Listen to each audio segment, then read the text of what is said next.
Hello and welcome to D&D After Dark. I know it's been a while, guys, but how we doing? We're doing today, tonight, we're out in the world. So, yeah, played my second game, I believe. Yeah, second game of D&D. It is totally different than DMing, way different. And one thing I find hard, it's hard not to metagame. There we go. Yeah, that's one thing I find hard. It's hard not to metagame. Definitely, if you know. Oh, I know this. Oh, wait, but my character doesn't know it. But I'm JD, and it's critical. How about that, right? Yeah, it's been a while. Yeah, I need to get a video out too, don't I? Definitely get a video out. But make sure you follow me here and here, and we'll be back. So yeah, what is everybody up to? Me, not much. Not much at all, really. A lot of working, all that good stuff. Game's doing good so far. We've been trying to do it on every Monday or every other Monday whenever we can. So Imagination Hobbies. Yo, what is up, Kevin? What is up, brother? Thanks for tuning in. How you doing? So, yeah. Kevin, whenever you play a game, you DM, right? If so, is it hard for you to not metagame? I know for me it's hard. Very hard. So yeah, I'm only going to probably do this for about an hour, guys. But getting ready. I don't know. The new the D&D Wizards of the Coast did announce the new book. Oh, let's see here. Let me see if I can find it.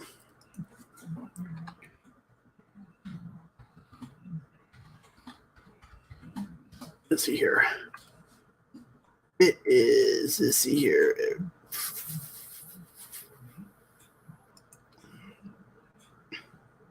So, right here on IGN, let me share the screen real fast. So, here it is. D&D reveals new book, Candlekeep Mysteries, Designs for One-Shot Adventures. So, I'm guessing, this book comes out March 16th, so I might pre-order it. So, it's all one-shots, I believe. So, yeah. Whoa, what is up, Bill from Rope Stats? How you doing? Thanks for joining in. I'm just going over some news and stuff. I know it's been a while since I've done D&D After Dark with work and all, but yeah. Heck, any of you guys want to join, just let me know and I'll send you the link. But yeah, so this year I haven't really read too much into it, but I'm actually thinking a book of full of one shots might actually be good for a DM that doesn't have like a lot of time to plan and stuff.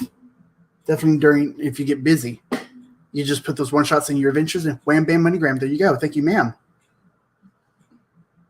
Right?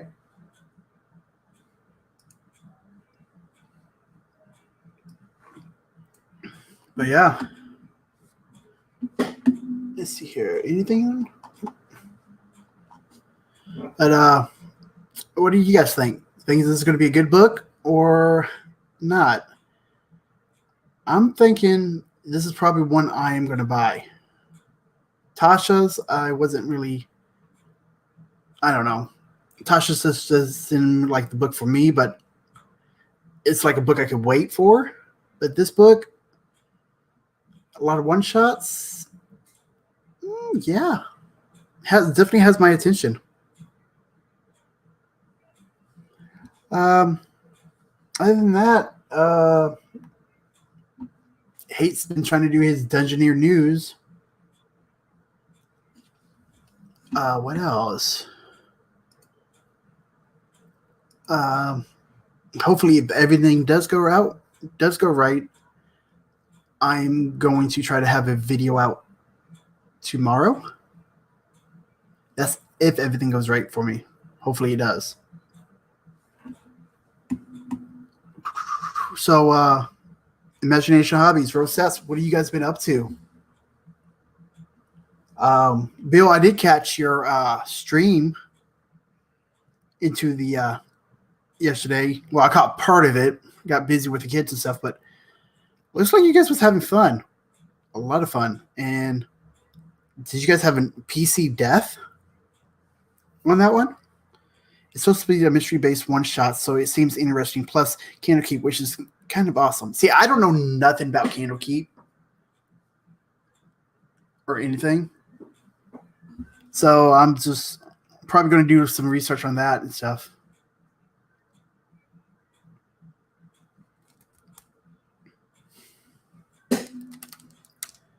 But yeah.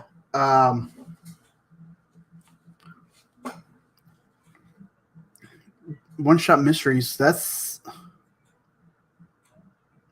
actually does sound fun. So it's kind of like a Murder Inc. and stuff like that. So you can basically do like some Scooby-Doo stuff.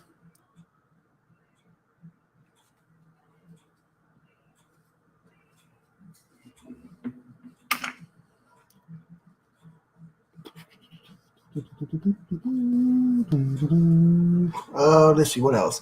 I know Hate from Save and Die has been working on some stuff in the Discord server.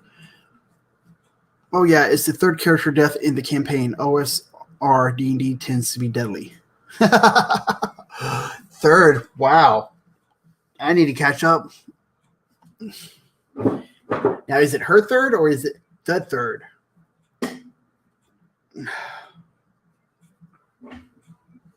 I know. I'm still trying to. Honestly, I'm still trying to figure out Thaco, hopefully. Because that, I don't know, OSR D&D does seem like it would be fun. And everything. Heck, I even got the Rules Encyclopedia, which is awesome. And I got the PDF version of it. So, yeah. Oh.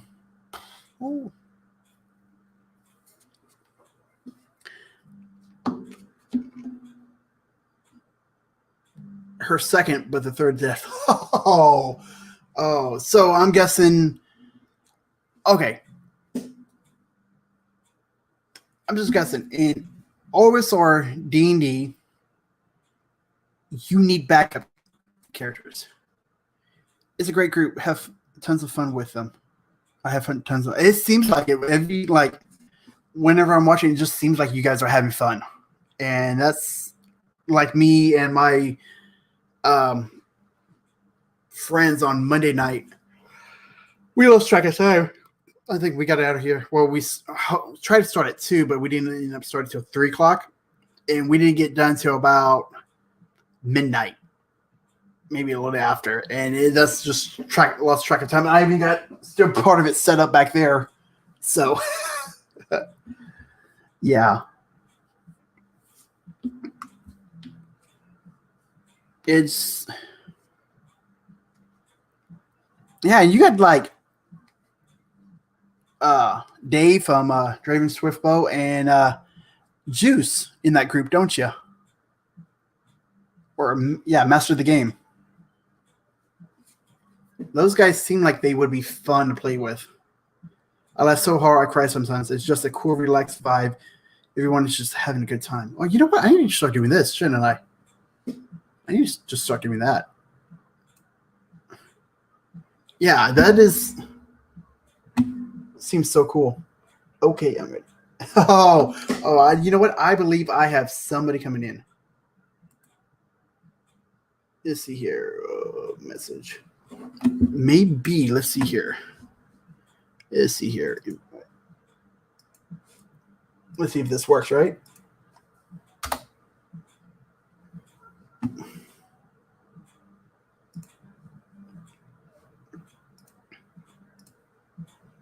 And that's one thing I do love about the group that I'm in is they know two of us is basically new players, right? And both I'm dyslexic myself, so they don't rush me. They let me take my time, figure stuff out. Make sure I'm reading this stuff right. And then if I have questions, my DM's like, "Oh yeah, so you want to? So yeah, you can try to do this, or that's."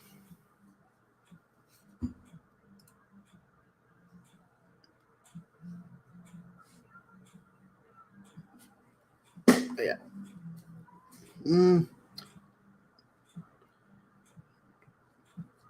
So Bill, how did you get that group going? Like, did you reach out to them or did they reach out to you? Because that is like, honestly, that is like one awesome group you got going there. Honestly, I've been watching that more than I've been watching Critical Role.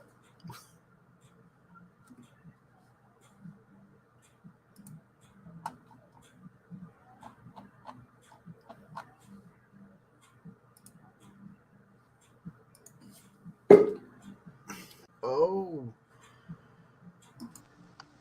Hey, what's up? How you doing, brother? Long time no see. Oh yeah. Been a little bit. Yeah, it has been, hasn't it? So what have you been up to, brother? Juice asked me to run a game for them. That is awesome that Juice asked you to run that game. Yeah, Bill was just telling me about his OSR game that they've been streaming on Master of the Game channel.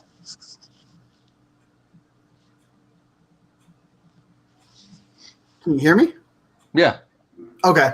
I didn't know if you were talking to them or what. No, I was letting you know. I was just saying it's been a long week already. Yeah.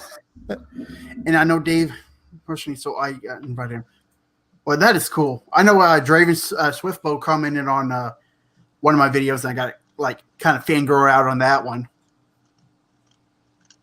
But yeah. So, okay, question. Yeah. Whenever you become a player, okay, is it hard for you to not metagame? I mean, I don't ever have the ability to do that, but because I never play as a player, but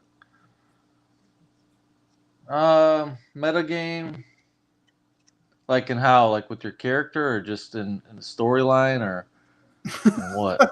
Like with my character, like there's been a couple of times, like my DM, describe the monsters and stuff without naming. I'm like, ooh, and like the other players on the left are looking at me like, what? I'm like, I can't. Yeah, I mean that's normal. I mean, okay. Everybody does that. If you read the monster manual, you have books that have monsters in the back as a player. You're going to be able to read stats, and you're going to, if you're really into D&D, you're going to know all the monsters and their descriptions. So yeah, I think that. I mean, how far do you take it? Obviously you know that what's coming, but you want to try to play it off like your character's like, surprised Doesn't or know. whatever. Yeah. Yeah. But you're naturally going to be geeked up, or trying to warn your players. Oh shoot, don't use any fire spells against this because it's going to be invulnerable, or that'd be a little bit too far. But you could try to get it out of the way early in a fight. Something has any kind of invulnerabilities or whatever, you can try to get it out and then make sure it's clear that it didn't do any damage, and then make sure you tell the party at that point. But you might have to waste a spell, even knowing that it's immune to that. So yeah. Almighty Ian, hey fellas, how's it going? It's going great, bud. Hey, what's up, Almighty? Yeah, dude, his videos. Did you see his video with these dungeon walls he picked up? Oh yeah. I was like, man, that's actually pretty nice. I always know when I'm watching his channel is that, because I'm into D&D, so I know I'm in the right place. Exactly right. Yep. So, but yeah, it's just I don't know. It's just like I haven't even cleaned up yet from back there. Yeah, I've never seen anything like those dungeon walls that he picked up. Neither have I. I don't know. I mean, I know he got them online, but I've never even seen them for sale anywhere. It's kind of on weird. Amazon. It's a weird item because it's for people exactly like that have just a game board or a graph board, graph paper board, and you can set your walls up wherever you want them. Now, what I didn't see in his video is like him playing around with them to see how heavy are they? Are they easily knock overable? I know they don't connect with anything. I know there's no magnets or clicking together, anything like that. So I know that, but they're quick to change around. But I would just be interested to see. Not for me personally. I don't. It's not like I'm looking for that. From what I go overboard in, but I was just interested for other people to how well the cool thing about them is they're really quick and you can move it around and change the room around in a second. I was they kind of remind me of like those dungeon sticks that you can 3D print too. Yeah. Or buy. Yeah, where they I think I had some here, but I started cleaning my garage. But yeah, they connect. Then you can just if you want a round room, you can just boop. Oh yeah, I've seen those. Yeah. Yeah, those are nice. I got about 5 3D printed. But what those look like to me is something I bought on Etsy, and they were 3D printed walls for that Star Wars terrain. Mm-hmm. But they're plastic, and they're probably just not as heavy, about the same weight as what he's got or close to it. But there's recesses in the sides for magnets to be installed. So it's meant to be all magnet clickable and all that good stuff. Mm-hmm. He says that, it was a pretty good find. They have suction tape to add on the bottom of them that sticks to battle mats. Oh, nice. Okay.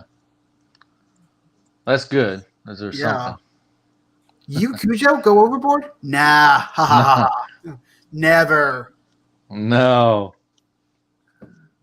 It's like, if I want to go overboard, I'll watch Cujo's channel.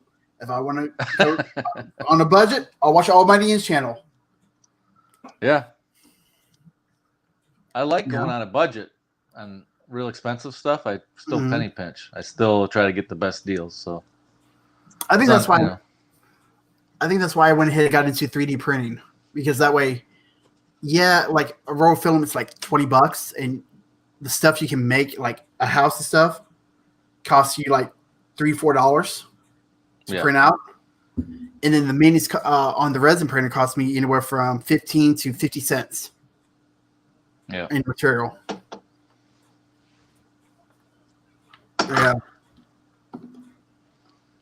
And if I want to go anything about, or if I want to learn about BX, I go to Roll Stats channel. Oh, exactly right. Honestly, he's the main reason why I bought the Roll Encyclopedia. Yeah. That was cool.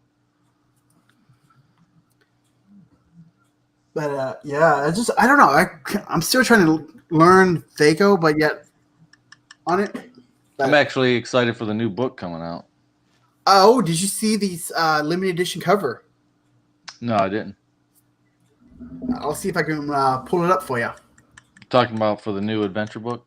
I was talking about that earlier. Let's see here.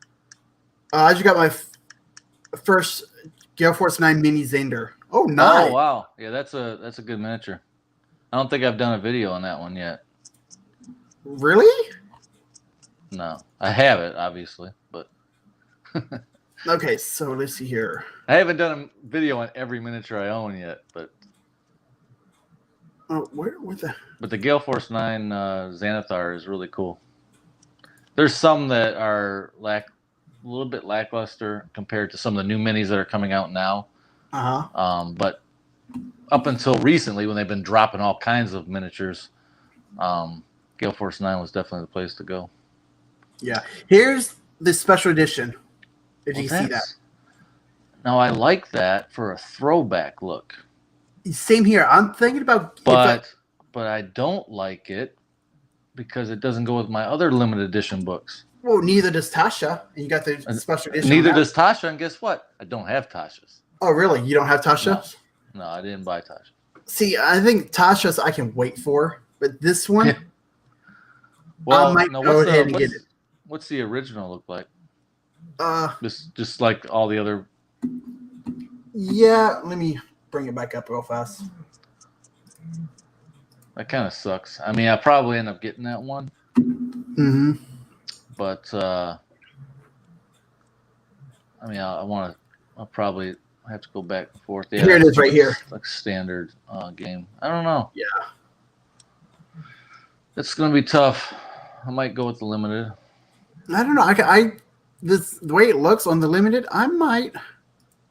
It won't go with any of my books. You know, either standard or the black. So, the standard won't. Well, yeah, because all yours are special edition, ain't they? I believe this is going to be similar to Salt Marsh. Well, is it going to be similar to Salt Marsh or similar to Yawning Portal? Because it's old adventures, right? Well, yeah, I mean, I guess don't know. All three of them will be similar. Yeah, this is the book of nothing. Bill was saying that this book here is just Candle Keep Mysteries, a whole bunch of one shots from previous adventures, like in previous editions. From what I understand. Bill, so yeah. First of all, your name, I thought you were like a D&D pirate. Then I saw your Dwarven Forge. And I was like, I get it. Yeah, I am. I'm like a D&D pirate. That's for sure. Yeah. Oh, Armani shot his video. It might be up in a few days on his Sanders. Okay. Sweet. That'll be cool. I haven't shot any videos. I've been working, and then when I'm off, I'm, having both my boys. I've been doing a lot more chores and cooking and this and that, and just trying to keep the household up by myself. Yeah. And then it's been a little bit busy. So my one son went home, so my other one's permanently living with me. So now I have more time to find that quiet time you need to shoot a video. And you could always make them hold the phone or iPad or wherever you use. Yeah, I could. I honestly thought about buying a DSL camera. I'm like, wait, no, I got my phone. I'm going to just keep on using my phone. It shoots in 4K. Yeah. I don't need nothing better. But, yeah. Oh, okay. Let's see here. Bill says they're not from previous editions, Cujo. It's my understanding it's all new content. That's why they're saying away. That's what they're saying anyway. Or that's what they're saying. What they're saying anyways. Yeah. Oh, that's cool. I thought it was another rehash, but that's good. Well, if that's the case, I just might go ahead and pick them up like that. Pick up that book. That would be nice.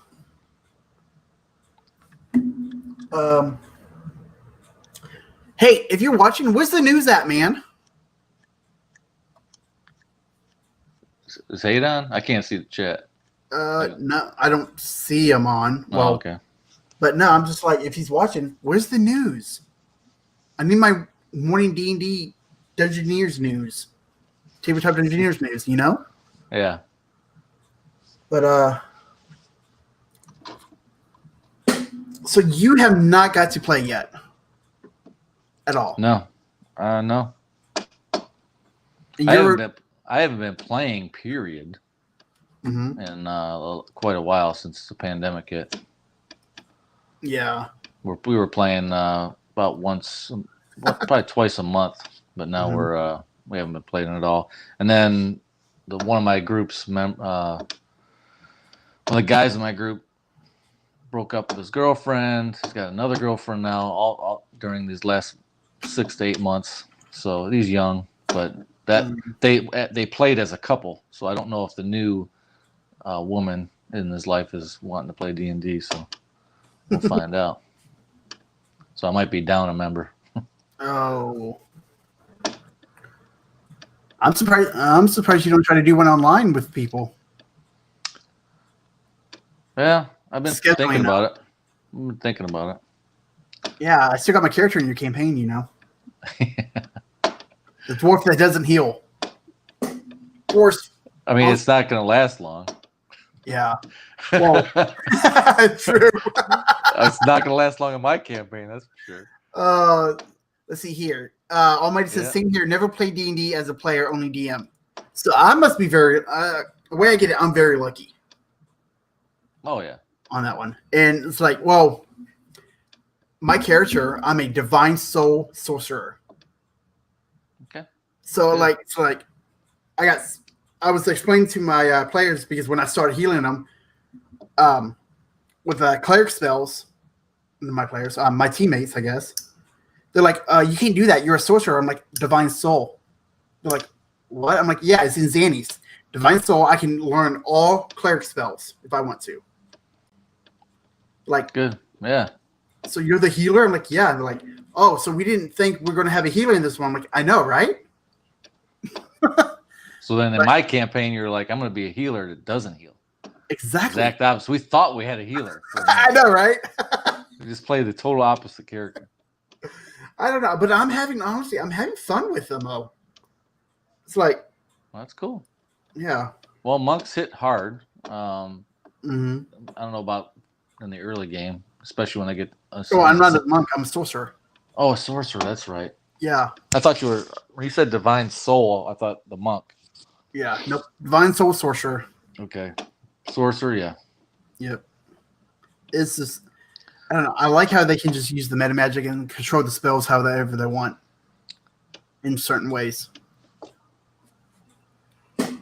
Yeah, we started out at level 10, and now we're 12 right now. After, I guess. Wow, if you start off at level 10. Yeah. That's well, he wrote me in. Like, he went ahead and put me in their campaign that they was doing. That they took a break from. Okay.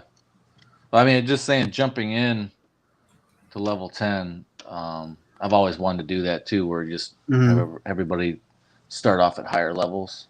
But 10 is huge. And how I know that that's real big, especially if you're new, and I know you're not new, but new to being new as a player. In my group, I had the deck of many things, and one of the characters, we were just doing that one shot, and I just thought I'll have the deck of many things in there, and then we're going to throw this away, and we're going to put that game aside. Well, we ended up turning that game into a campaign. They loved their character so much. Well, a couple of them died, but the two that lived wanted to keep their characters, and I said, well, you know what? Let's just do it. That sounds good with me. It's fine. The two of them were having to re-roll new characters, and then, well, the one, it pulled the deck of many things and got bumped up to like level 10 or 12 or whatever it is, and nice. and that person was really, really new to D&D. Like, they all were new, but she was like, probably the worst one to overcomplicate her character. if you know what I'm saying, you know what I'm trying to get at. Well, but she was so way far ahead of the party. It was really hard to balance, but that's another thing. But just what I was going for is the complications of 10th level and up, especially if you're newer to it, and it doesn't give you a chance to grow into your character, to like get new abilities slowly over time. Even if you were leveling up once a week or once a session, or once a month, there'd be some progression, and you would learn more abilities and learn how to use them.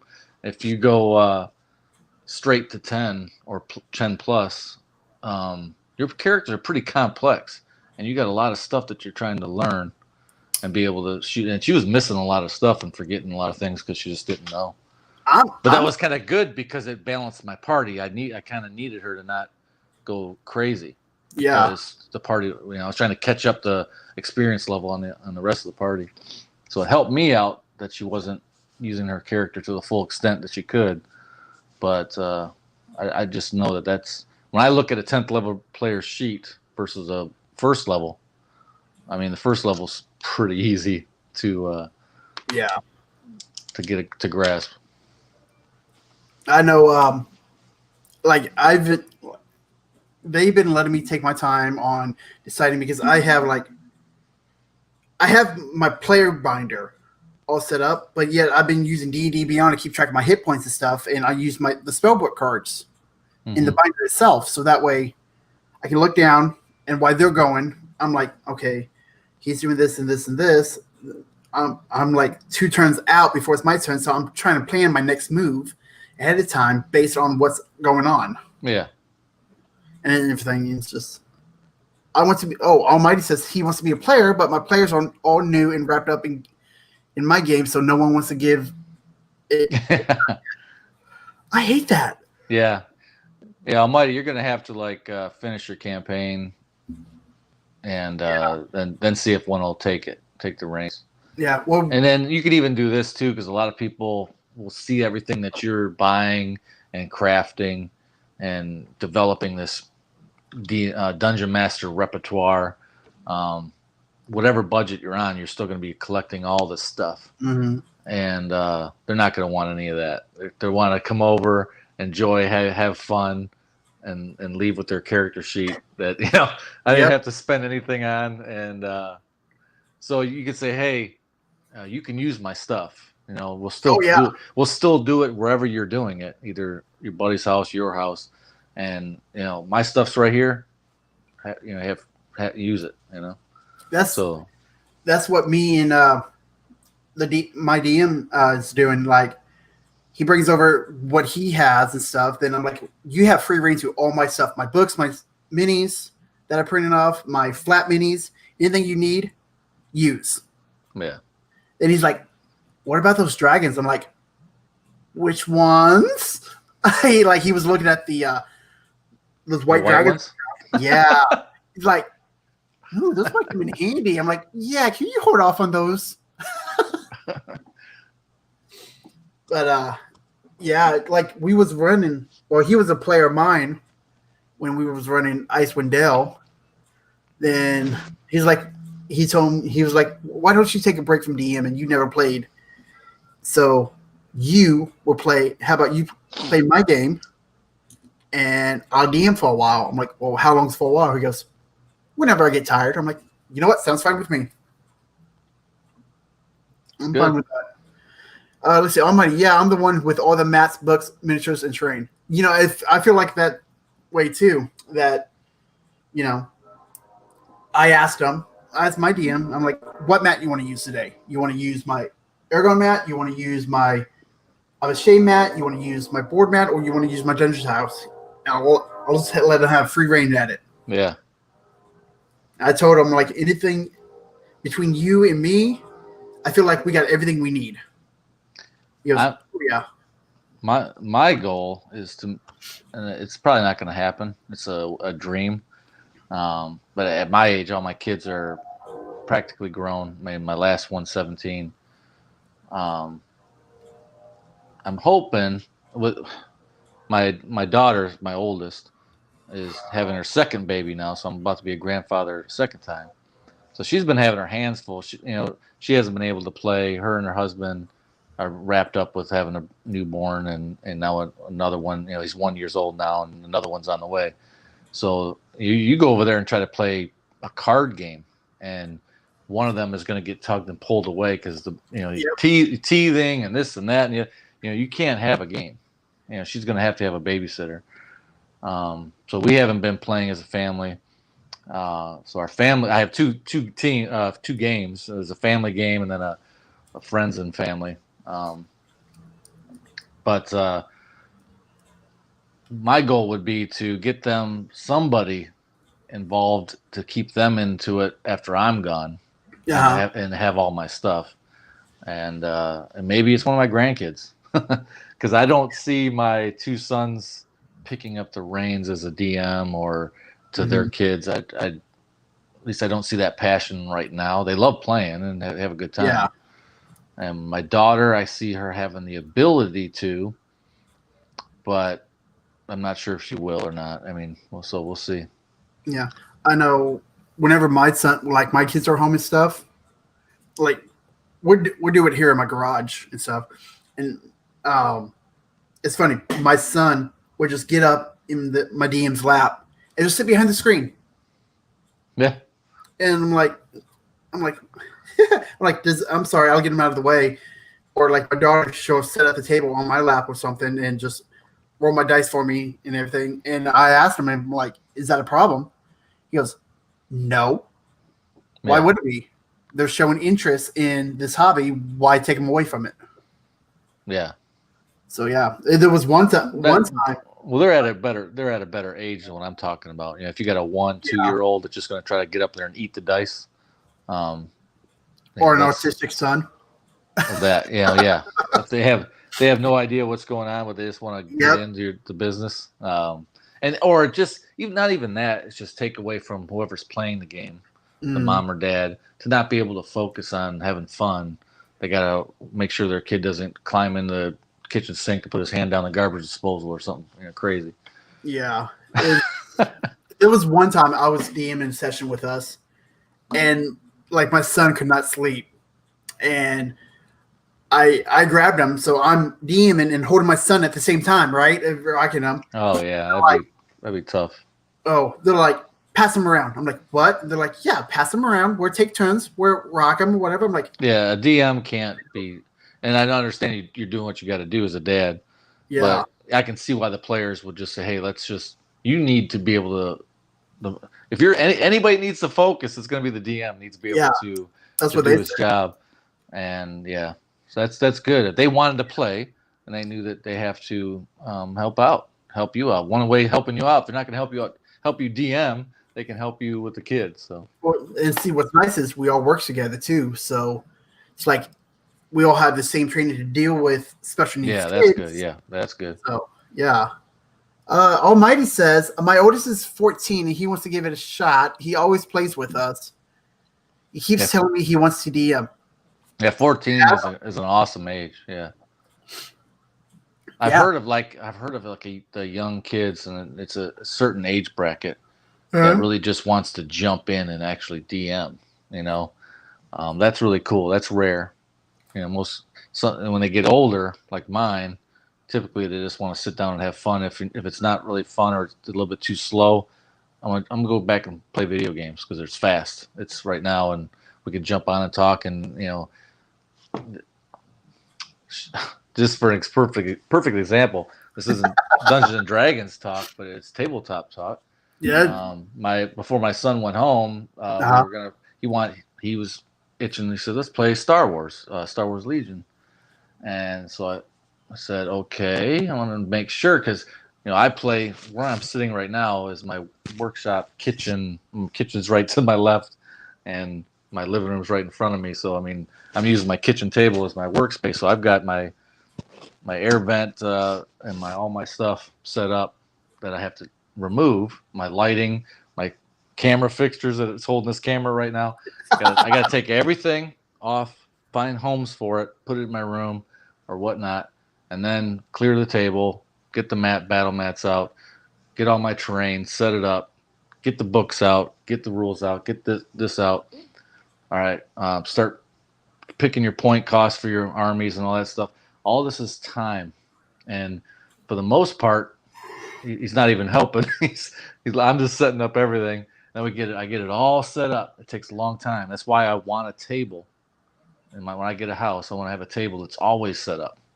It's set up for something, whether it's D&D or it's got terrain set up for Warhammer or Star Wars. Like what I got or whatever. back here in my garage right now. Yeah, like you can just get up and the session's over and we come back and everything's sitting still right there.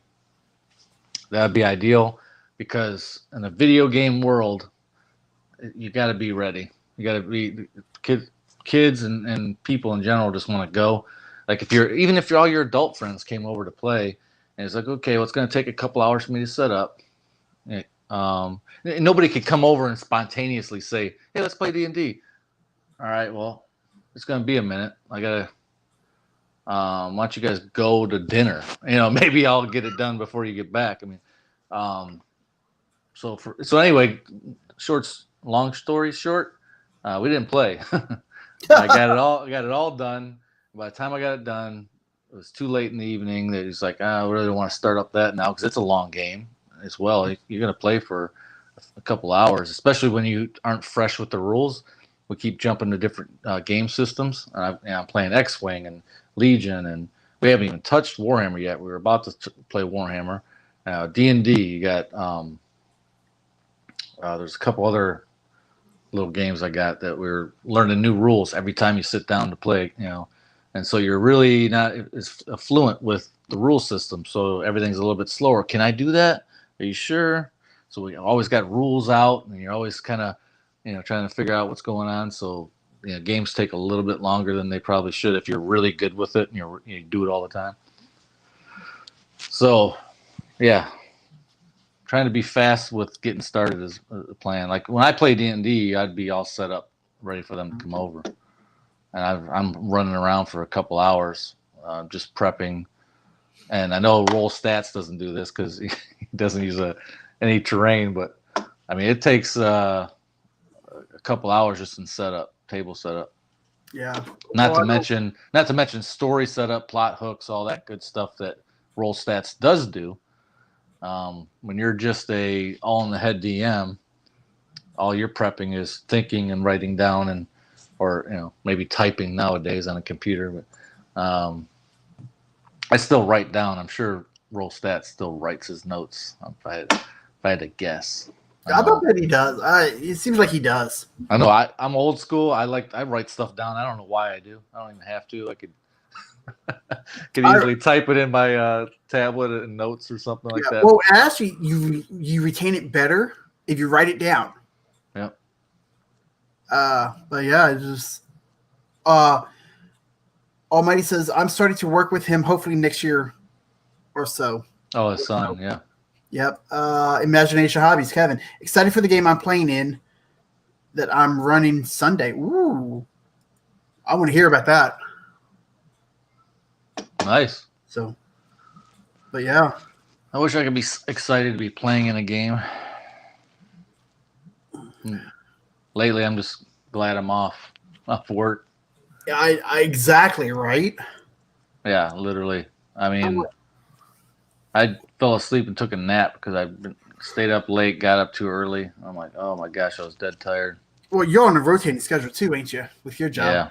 Yeah. I'm trying to switch back over to a day shift schedule. Just got off a night shift, so it's got to flip back and forth. That is. I'm tired. I know. I almost wasn't gonna even try to come on, and I was like, oh god, I'm gonna try. Yeah.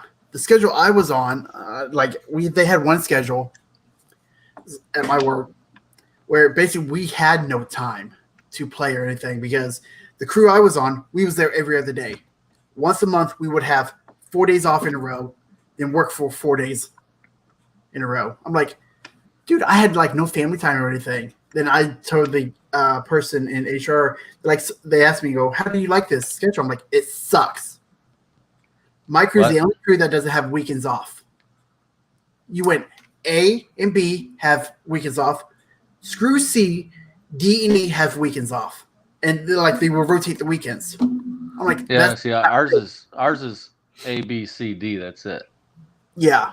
So you work 12 hours a day and 4 days on, 4 days off. And so you'll have a month of weekends where you're working a lot of weekends. And the next month you'll have all your weekends off. So there's only 4 shifts the way our place does it. Mm-hmm. Yeah, my place says that we do 4 10s. Oh, okay. Yeah, but we're doing 12s. Yeah. Normally on the weekends, I go ahead and I do 15-hour days on those days. So I'll go in 3 hours early because we've been needing the help and stuff. But Almighty says, have you guys tried Cthulhu?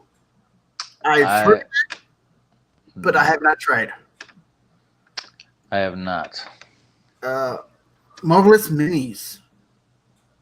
Oh, Marvelous Mini versus playing with playing with him? He's playing with him. Or he playing with you? He comes on here all the time. I'm blanking on the name. Yeah, Miller? Yeah, Miller. Let's see here. Miniature Madness, or however his YouTube's name. Yeah. Miller Marvelous Miniverse. Yep, Miller's. Yeah. Dude, his Gaslands videos is just his terrain videos and stuff. Man, I just wish I had time to do all that. Is that? Yeah, he is running Sunday. Oh, that's right. Yeah, I asked if I could. I was reading the chat, and you guys agreed on Sundays. I'm like, oh, I can't do Sundays. Yeah, I can't do any guaranteed day. Yeah, it's Ed. Like if you said, hey, we're going to try to do something every Tuesday, I said, well, I can probably do about 4 of them. And then I miss about 4 of them. You know? So it's just like these Wednesday streams. I mean, I'm not. Oh, yeah. It'll be a month where I can't get on. Maybe I can if I'm working day shift, you know, but it'd be hard.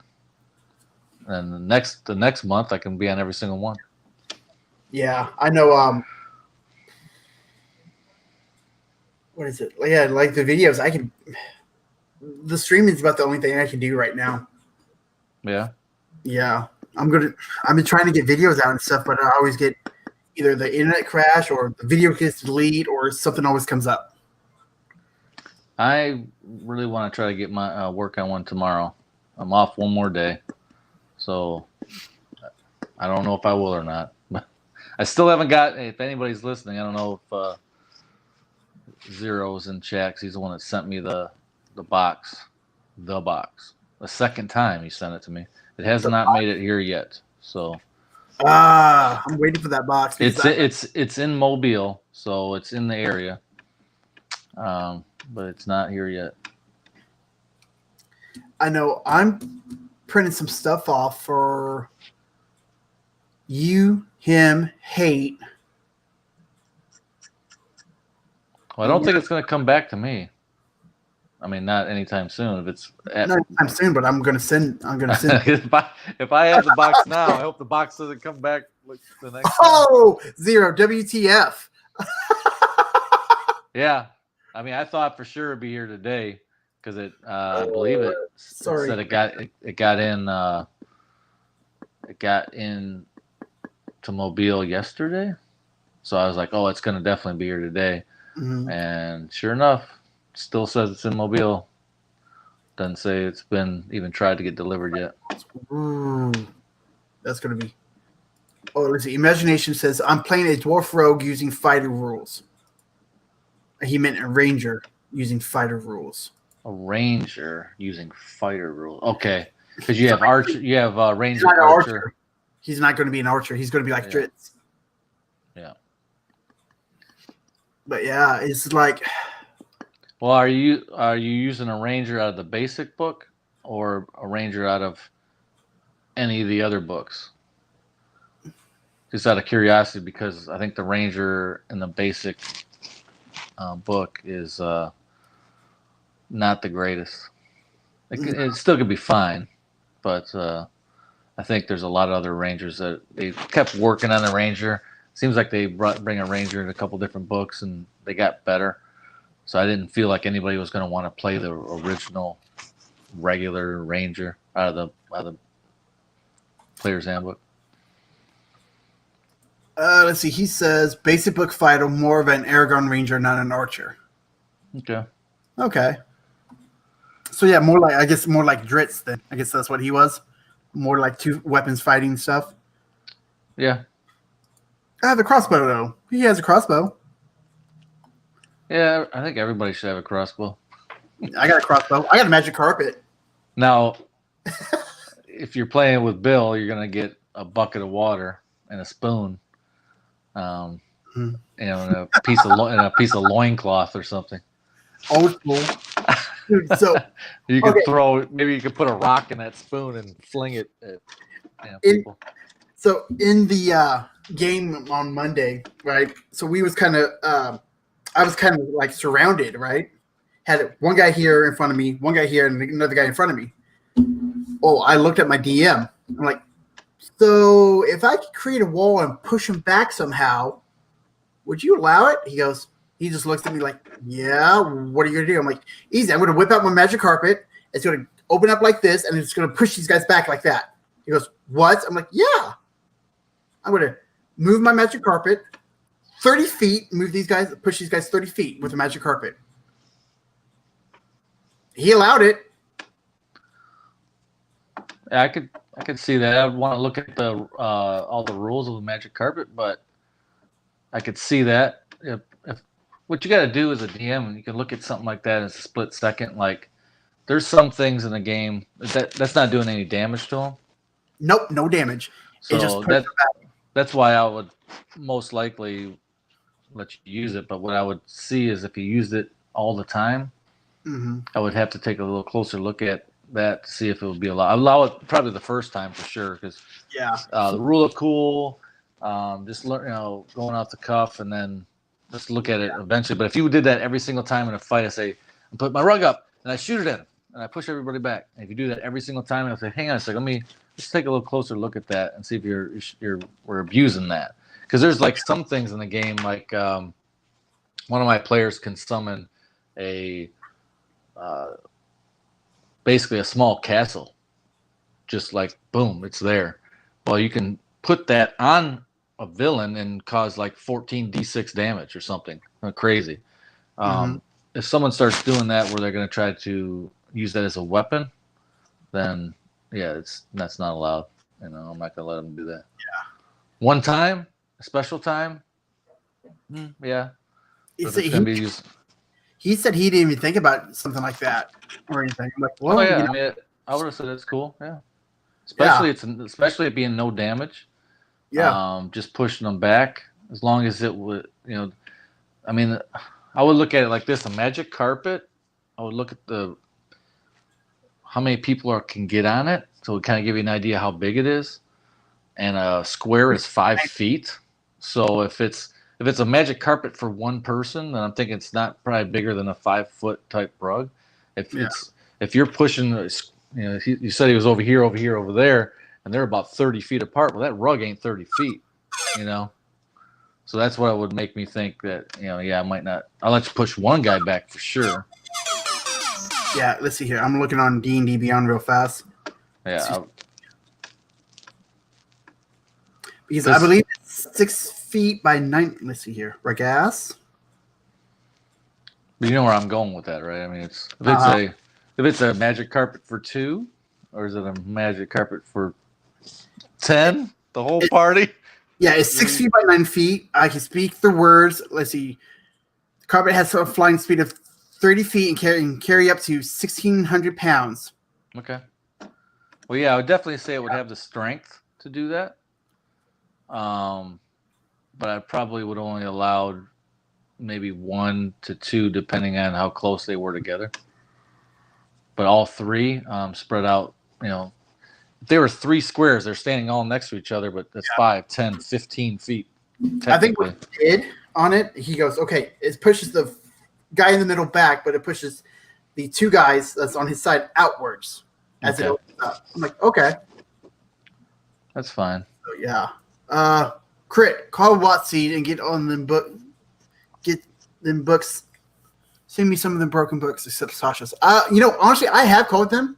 I'm still waiting on my Curse of Straw book, and I'm waiting on my Ice Window book. I think it's going on 3-4 months now for Curse of Straw. So what are we doing? We're buying broken books now? Zero wants me to send them okay. I thought there's like discounted books we can get that are broken. No, if that's the case, I would still buy them. I would buy the discounted ones. I know. That's why I didn't know what was going on here. So there's something going on behind the scenes that I don't know about. See, my dwarf uses a long 2-handed woodcutter, great axe. He's like a knight of the watch of the Game of Thrones. Kind of lives in the wilderness, messing on hobbies, and sets traps and uses his crossbow a lot. He got a hooded cape thingy too. Ooh. Oh, hooded cape. So, Dwarf Ranger with a crossbow, axe, and a hooded cape. Very unique. Never seen that before. And lives in the woods. Yeah, I know, right? On a mountain, maybe? Mountain dwarf? Maybe. I think I've got 10 dwarves with hoods over there that I can. I got, well, let's see. With crossbows and axes. Definitely axes. The dwarf I got has a big axe on the back, a shield on one hand, and in that hand, or a shield on one arm, and a stein in that arm with a sword that's on fire in one hand with his book. So I want the dwarf miniature. It's funny you're talking about dwarf. Warhammer came out with a dwarf for their, I guess it's their Sigmar line. I don't know, but it was limited time. You can only get it from their store, and I don't really order directly from Games Workshop. But it had the Stein up in the air, and he has a huge keg on his back with hoses going down and around, and the X's all across the keg and stuff. So he was like, I don't even know if he had a weapon. I don't think he cared about a weapon. It was more about beer drinking. I was going to have him in a campaign for sure. That would be funny. Yeah, I can only imagine running up against this guy. And oh, he is a mountain dwarf. I guessed it right. Mountain dwarfs are like some of the best ones to have. Nice, probably Bugman. Yeah, Bugman. Yep. Beermeister, whatever. Whatever they call him. I don't know if I was a dwarf, I might go with a Dugar. Yeah, but then a Dugar, if you're in the sunlight, you will get disadvantage on the attack. Unless you're wearing goggles. You could be wearing a hood. Oh, you're talking about for your vision? Yeah. Or your skin?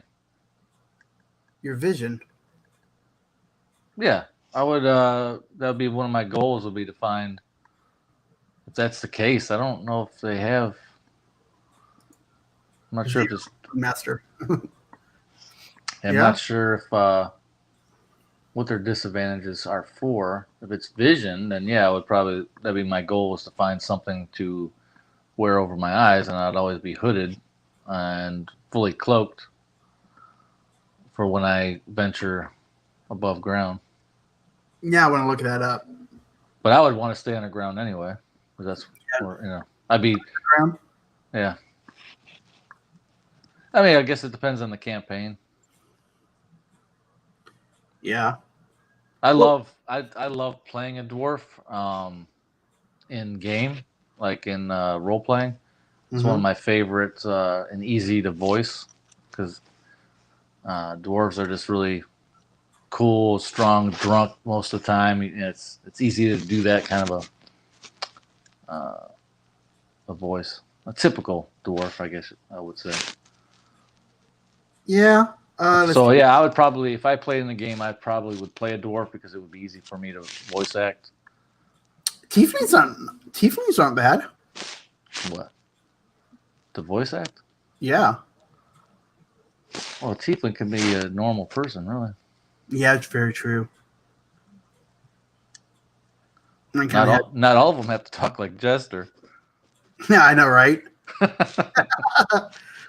I'm catching up on that today too. Well, was trying to catch up. I'm months and months behind. I don't think I'm going to catch up. Yeah, like last time I saw one was in like October. So yeah, my mom just fills me in. She's actually She's actually going back and watching their first season because she missed a lot of the beginning of the first season. So she's been watching every episode. I know she'd be itching to play again. Oh, I bet. She's already talking about what race or character she'd want to play if she were to pick her another one. So, you use D&D Beyond at your table? Yeah, everybody does. Everybody does? So you guys don't have all the books and stuff on hand. You just use that. Yeah, I've got. That's a funny thing. That's a good question. Good D&D topic. As a DM, I have my tablet set up with D&D Beyond. Mm-hmm. You have encounters you can build in there pre-game. You can make a whole bunch of them and click on them, and boom, there's all your monsters. I usually have a scratch pad of paper to keep track of hit points, even though you can do that in D&D Beyond. I tend to do that old style. A lot easier that way. Yeah, and then I've got my campaign books that I'm running through, and sometimes I'll have them open to a certain section, but I don't tend to go to them that much, as I try to really learn the encounters or the areas that they're in right at the moment, so I kind of, they're there for backup. And then I have my DM screen is usually set up for the campaign that I'm running. I'm fortunate enough to have, like, if you're running Curse of Strahd, then I've got the Curse of Strahd DM screen, and if I'm running this, and then I also keep the backup regular screen, the generic one. I keep that in front of the other one, so if I need that real quick, I can just flip it over and put it in front. And I got all my basic stuff that you need. So it's really, I recommend that to anybody. Is the standard DM screen gives you everything you need, but those add-on screens for the campaigns aren't as good sometimes. You gotta still keep your real original screen handy. But going a little bit further, I'll have some more notes that I've got for the campaign set up.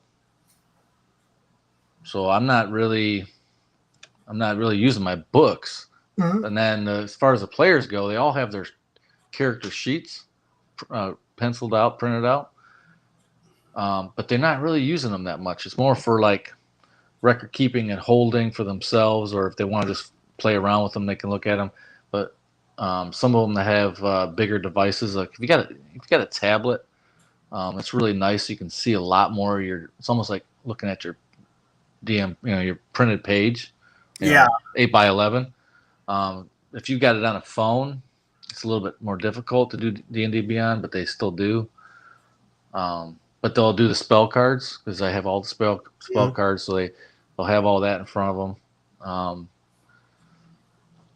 So yeah, it's a combination between paper and D&D Beyond. Okay, so I was wondering, because, like, me, I said earlier, I'll use D&D Beyond, but yet I'll use my player binder too at the same time. Yeah. So, like, I'll use the spell cards and stuff, or I'll use the D&D Beyond to, like, okay, if I want to look something up, or sometimes I'll just pull out my book. I don't know. I guess I use a combination of, like, the book and. Have you played around with the new app yet? The updated app? Yeah, the updated app. I like it. Well, it's got you can roll dice now, so that's pretty big.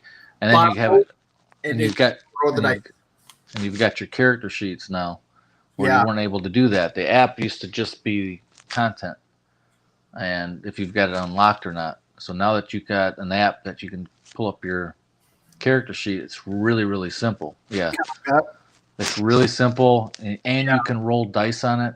If you've got even a phone, that's great. If you've got a small tablet, that's even better. Yeah. Yeah. And then I don't know if on the app that you can hit the spell and it'll pull up the spell and you can read it. So you don't necessarily need the cards either. Really? I know you can do that. Oh, Jiminy Christmas. Yeah, you don't need the cards. You can use the cards. They're great to just have you got them all on hand. You know what you've got prepared. Maybe you can take out, if you're that type of wizard that has prepared spells, but you have known spells, you can maybe take your known ones and put them to the back or something. But yeah, the app is great. So basically, if I'm going to my buddy's house, basically all I need really is that app. Yeah. My tablet and my phone. That's it. That way I can just, like, if I want to be online, look something up, turn on the hotspot on my phone, and there's my tablet, my 7-inch tablet. I can just use D&D Beyond on. Yeah. Yeah, that app update was the best thing that they ever did.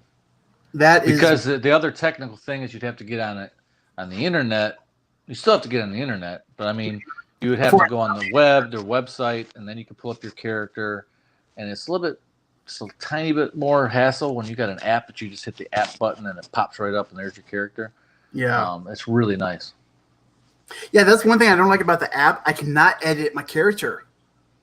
Like if really? want to it up, if I want to level up, you can't. Oh, okay. You have to go onto the website, level it up, then it updates the app. Okay. Well, they have to put something in there, else you'll never get anything off D&D Beyond. Yeah, but it's nice though, because once the website's updated and your tablet's connected to the internet, bam, it updates right then and there too. You don't have to wait or nothing. Because if the app is free, which it is, and if you never had to go to D&D Beyond to verify your account and then make any purchases, you don't ever need you're fully for free. They want you to buy content, or subscriptions, or they want you to go to their website and buy stuff. Let's see. What bugs me about D&D Beyond, like I own the books already and I can't use them online. The plan for 4th ed was to let you do either, but that fell apart with 5th edition came out. Yeah. Well, Curse owns the app itself. Yeah, that's a sucky thing. I understand that. I understand that. When I first got into D&D Beyond, I was excited about it. It was cool. I liked it. And then I heard about all the gripe as far as like, well, if I buy the books, and I even said it to myself. I'm like, well, if I bought the book, then I should be able to like scan a code and it's verification that I bought the book, and you should give me the online copy of it. And that's not really what it is. It's another company. It's a totally different company. It's not D&D. It's they have the rights to it. They have to make money. Yep. So my suggestion would be, don't buy the book. Just buy the online content. I mean, that's one way to go about doing it. It's actually going to be a lot cheaper that way. But buy the book and do it the old school. Edition, if they go to 6th edition, you got all the stuff, and what's going to stop them? Because you don't technically you don't own the digital copies at all. Well, yeah, that was another big gripe why people didn't want to do it. Yeah, and guess what? That's what that app is for. Mm-hmm. The app, not the app that's a player app that has your. But the D&D Beyond app. The D&D Beyond app is where all your books are stored, and just look up content. Well, the 4th edition website's down now. They took it down. Yeah, I don't know nothing about the 4th edition. Yeah. That's their website, though. That the app should stay forever. It's like it doesn't cost them anything. They're not going to be adding anything to it. It's just an app that you're going to have on your phone. It just pulls up your content that you bought. Okay, so basically, if the website goes down, which it could, who knows? I mean, anything can happen. Yeah, I think I have everything up to. Let's see, you got the Rick and Morty. I have everything up to Wildmount. So I just don't have Theros, Icewind Dale, or Tasha's. I don't have those 3 books on here. Yeah, so yeah, $75. So basically, what will happen is everything that you bought on D&D Beyond will be on that app, and anything you haven't bought, you're not going to be able to get it if they go down, or a new edition comes out. They're not going to ever have to be updated because there's no updates for them. It'll just be an app that's out there in the ether. That, I don't think you'll need technically an internet connection either, because you need the internet connection for updates. Yeah, you don't need it. Like I turned on the internet on my phone, and it's just at work just to see. Yeah. You don't need the internet to access. You don't need internet. So the only need internet is to get updates. So, and then if they were to ever go down like 100%, they would not care about making any money off that content anymore. They're obviously going out of business or whatever's going on. they would probably make sure that you're able to download those, or so that they may or may not. But I mean, give you the PDF of them. Yeah, I don't know, something like that.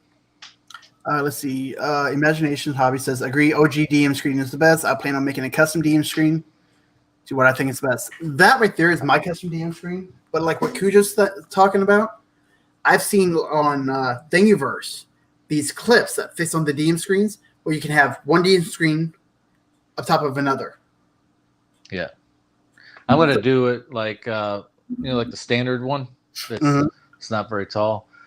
When I build my table, it's gonna have an overhead canopy to it, like wood framed in, and it's gonna be crazy. But I'm gonna have my other DM screen mounted up higher, so I'm kind of like I've got one up top and one sitting right here at the table. Oh, that would be nice. That's the plan. Let's see. The Maple Table says, if I pay for content, I want it forever. Yeah, I agree with you on that one. Well, that's what I was saying. I think you do get the content forever. I just, I don't know how the app, like I said, is once you make the purchase and it confirms you bought it from them, you've got it. It's yours. It's on that app. You don't need internet to look at it. Like I said, they just won't be updating it. That's my take on it. See, I'm putting together because my buddy says we might do D&D at their house in a couple weeks. So I'm trying to put together a very minimal stuff I can fit into a fanny pack. Fanny pack? Yes. That's little. Yeah. Oh, you mean for you as a player? Yeah, for me as a player. No. Thought you're trying to bring a bunch of Dungeon Master stuff over. But I'm also thinking for a Dungeon Master, that's also could be possible too. If you play Theater of the Mind. Yeah, it is always possible. Yeah, but like, basically I'm thinking the only two things I'm going to have to carry would be my phone and my tablet. Everything else is going to fit in the fanny pack. I won't need a pen. I won't need paper. Unless I want to take notes. Really? I mean, I like to roll hard dice, regular dice. So I'm thinking 2 sets of dice. So I don't know. Now I'm thinking that's a video. I'm going to try to make it that video. Yeah. Thanks, Cujo. Let's see here.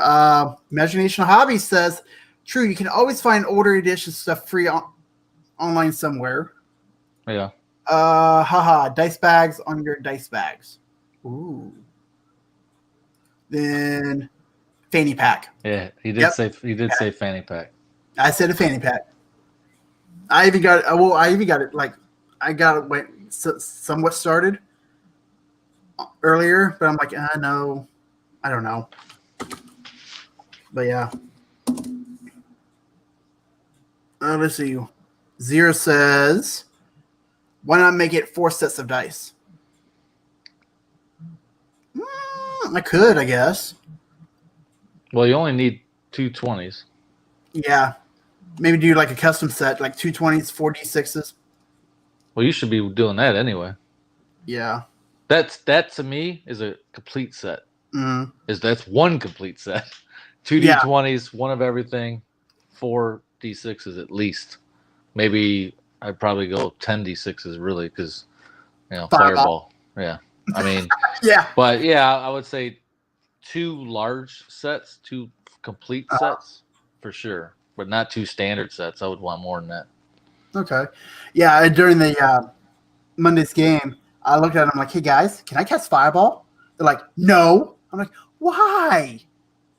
I want to cast Fireball. They wouldn't let me. I'm out. You're gonna tell me what I can't do. I'm out. Well, it's like I guess some of these guys have been playing these characters for like over a year and stuff. I'm like, well, no, don't cast it in the room where it's gonna blow them up. That's what they were saying. Well, yeah, I wouldn't do that.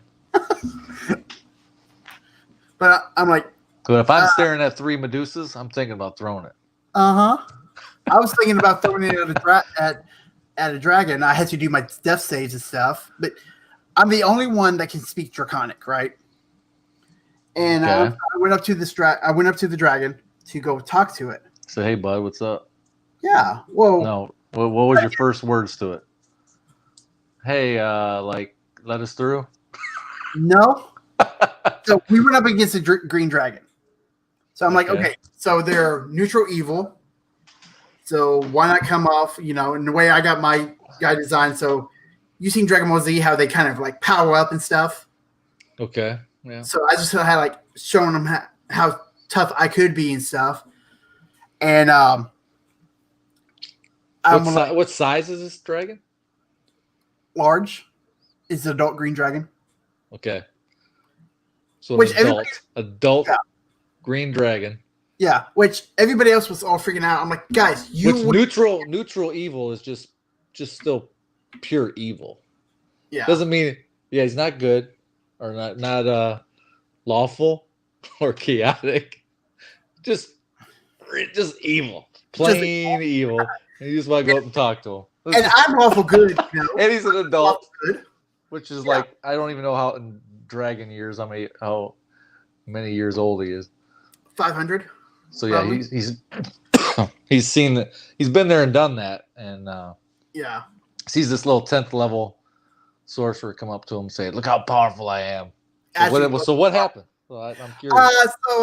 I took 60 poison damage from his breath weapon, and attacked him a couple times. Maybe do my death saves, which I survived, but it's like. Everybody's like, what was you going to do? I'm like, easy. I'm the only one that can talk Draconic. I went to basically go talk to him. But no, the DM had a different idea. No, he had the right idea. Yeah. But he ain't going to hear that. Yeah. I'm like, he goes, what do you think was going to happen? I'm like, I don't know. I just figured go talk to it. I would have at least gave you a tiny conversation. Yeah, probably wouldn't hit you with splash damage right off the bat. But he didn't. I'm like, I basically went to ask for a favor, right? I told him, dragons, they like jewels and stuff. So I'm like, I'm holding up this real nice gem that I have, and I'm like, if you help us, you can have. I will do one bidding for you, one favor. If you help us, a favor. Let me tell you what I would have done. Shot me on sight. I would have took my big paw that's as big as you and crushed you, and I would have took that gem. I guess he wasn't interested. And I don't do nothing. I know, right? I guess he wasn't interested in the gem. No, I would have took the gem and then I don't have to do any work. Yeah. But yeah, it was like my DM was like, you just basically, I wanted you guys to do this, but you just took it over here, JD. I'm like, that actually felt good. Yeah. Derailed the campaign for a little while. He's like, I put the dragon there so you wouldn't leave it there. I'm like, then why did you put it there? Why did you put the dragon there if you didn't want nobody to mess with it? Well, that's the common D&D thing for dungeon masters. Is you want the party to go this way. Don't matter what you do. If you describe something, you just told them that's where you want them to go. Yep. You can't describe something that you don't want them to do because they're just going to do it. You described it, so I want to go see that. Exactly. Let's see. Zero says, my Laura Silverhand Explorer's Kit video drops tomorrow. Ooh. Cool, yeah. Those are nice dice. Easy. Imagination Hobby says Green Dragon is the hardest one to negotiate with, besides Red. Yeah, I mean, you're talking. Yeah, I wouldn't think about negotiating with a black one either. I mean, you're talking some evil drag. Now a blue one, they'll love to talk your ear off before they. Gold? Any of the metallic, right? Well, blue is still evil, but they're usually more intellectual and will mess with you more before they kill you. Oh. All the colored dragons are evil. So all the chromatic dragons are evil. Yeah, all the metal dragons are lean toward the good side. Yeah. So like the platinum, the gold, the bronze. And they all vary though. How much Mhm. they even vary with interactions with humans though. That's why you got to learn, pick up on your D&D. It's not like all of them are just willing to talk to a common person, a human being that lives on the earth 80 to 100 years or whatever. Like you're an ant to them. I don't really care. Now some of them more than others. Mhm. Some like some dragons really do like humans, like um, with the brass copper or something like that. Well, like that one episode in The Witcher when they're hunting the dragons, right? I'm like, when the guy was talking about the gold dragon and stuff, I looked at my wife. I'm like, he's a dragon. She goes, "Nuh-uh, he's a human." I'm like, "Honey, dragons can turn into humans." She goes, "No." Yeah. As soon as he fell off, I'm like, "Watch, he's going to come back." Oh, by the way, spoilers if you guys haven't seen The Witcher yet. And Yeah. the dragon comes back and he transforms. She goes, "How did you know that?" I'm like, "I just know." Yeah, that's I don't know Witcher's lore, but yeah, that's D&D stuff right there. You know. Yeah. I do that. I did that in my party. I had a gold dragon interact with him as a human, and then they ended up chasing him down when he was leaving. And one of my party members, he did some miraculous stuff and was able to keep up. And I had him turn in the woods and see him. He didn't see him. He just seen a dragon fly off, a humongous gold dragon, and he was like, you know, what the hell just happened? Yeah. Those, I don't know. Well, let's see. Imagination Hobby says black dragons will agree with you, just trick you and see you suffer. Oh yeah, Well, black dragons, that's acid, right? yeah. They're gonna be in swamps. Swamps, okay. Green dragons, forests. Red dragons, mountains. White dragons are up north, around. Oh, yeah, white snow covered Yeah. mountains usually. So what's blue dragons at? Desert, Okay. very hot climate, but usually sandy, more deserty mountains. Okay. Huh. Now, let's see. Hmm.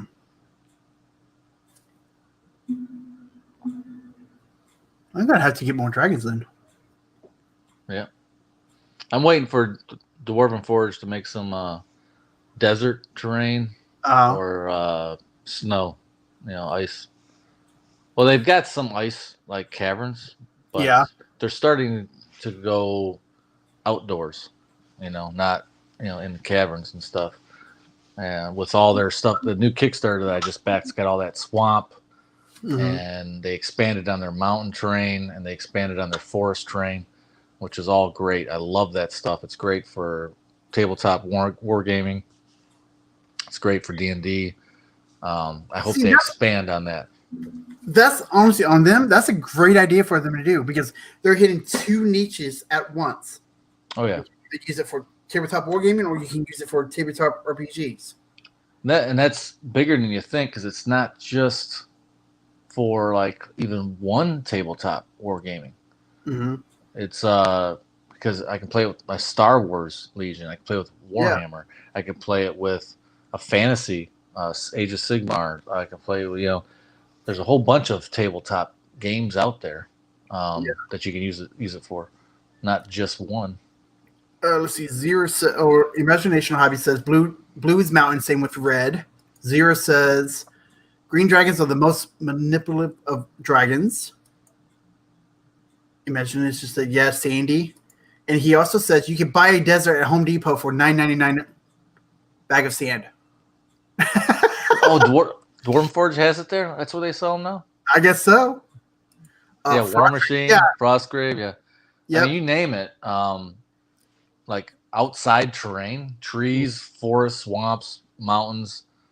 It's anywhere. Pick a planet, but what they don't have is like snowy type terrain or, hey, some snow covered trees would be awesome. I see that in the future. Oh yeah. And then a desert type theme of some kind of thing. So And they use a lot of terrain trays now. So I mean, you can have sandy desert terrain trays, but then you have a lot of things that go with that desert type theme, which is really cool. So they basically do Kickstarters and people back it, and that's how they make their money. Yeah, well, that's how they 100% know that people want it, and that's confirmed pre-orders. Basically, is what it is. Okay. A lot of Kickstarters that are like 100% are going to get backed every time. You know which ones. You're not trying to go off the wall and find somebody that snow tiles. You don't. You're not trying to back somebody that's never done anything before. That's a little bit hard. You may lose your money. They have to hit their goal. If they hit their goal, they should be able to complete the project, and you'll get your stuff. But with stuff like Dwarven Forge and Reaper Bones and some of the big names out there that do it every year or 2 years or whatever, it's guaranteed they're going to blow out their goal. They're 100% going to get it done. You're basically putting in your pre-order, and you almost have a deadline of when it's probably going to come to you. So, and you're going to get that discount by getting it at Kickstarter prices, and all that stuff's going to eventually, over time, get in their stores, and people are going to be buying it for full price. How long does it take to get to you? Like your last Kickstarter, how long did it take for you to get? Well, that's rough because of COVID. That slowed everything down. But it's usually buy it this year, get it next year, or get it 7 months to 8 months down the road. It'll be usually it's before they launch their next Kickstarter. But last time it was like, hey, the Kickstarter, I know you guys haven't got it yet, but we're starting another one. And it's like, I don't have any money. You just took all my money from the last Kickstarter. I just gave you enough money to buy a car last time. I don't have any more money laying around. I just got my Prancing Peacock in minis. Pewter minis Kickstarter from over a year ago. Ooh. Yeah, I would say in general, it's going to be the next year. It's not a full year all the time. Depends on what kind of Kickstarter it is. But I think Reaper, if I'm not mistaken, does it every year. I don't know. They're on Bones 5 now. Really? So how did Dwarven Forge used to do it? Because Kickstarter, they always done Kickstarter. How long has it been around? Because the set that they just did was KS 7. Maybe Imagination knows. Is it Kickstarter 7 or 8? But anyway, this is like their 8th one in a row, I think. Well, or this last one was 8, the one that I just backed. I backed the Fog Machine too. I don't know if you know about that. Because I know everybody has a Fog Machine, right? No. I want to buy one. For their D&D. You're a dungeon master. You don't have a Fog Machine? It's not in the budget yet, okay? I mean, come on. You got to have fog. Money, okay? I thought you do it on the cheap. You go get the dry ice and then just sitting out and then sitting on the table and it's smoking. That's actually, dry ice is actually really cool. I like dry ice. Yeah, Fog Machine. Ooh. The makers of that. Let's see here. Kevin wants to join in. Oh, no, don't let him in. Okay. Kevin, are you even in the Discord right now? Don't let him in. Don't let him in. Yeah, the Fog Machine 2 was released on Kickstarter. It should be coming soon. Oh, here we go.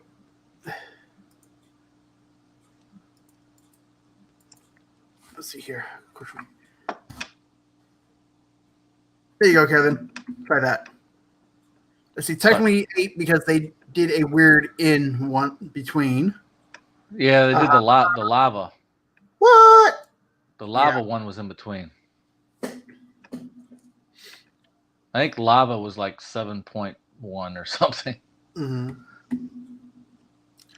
So they are going back to the city, I think. So their next one they're going to be having is going to have a lot of city stuff in it. So that's going to be good. I know you're looking forward to that. The city. Yeah, you like a lot of city terrain, don't you? It depends on how it looks. Sup, Kevin from Imagination Hobbies. No camera? Oh, I'm trying to get it to work. Are you on your phone?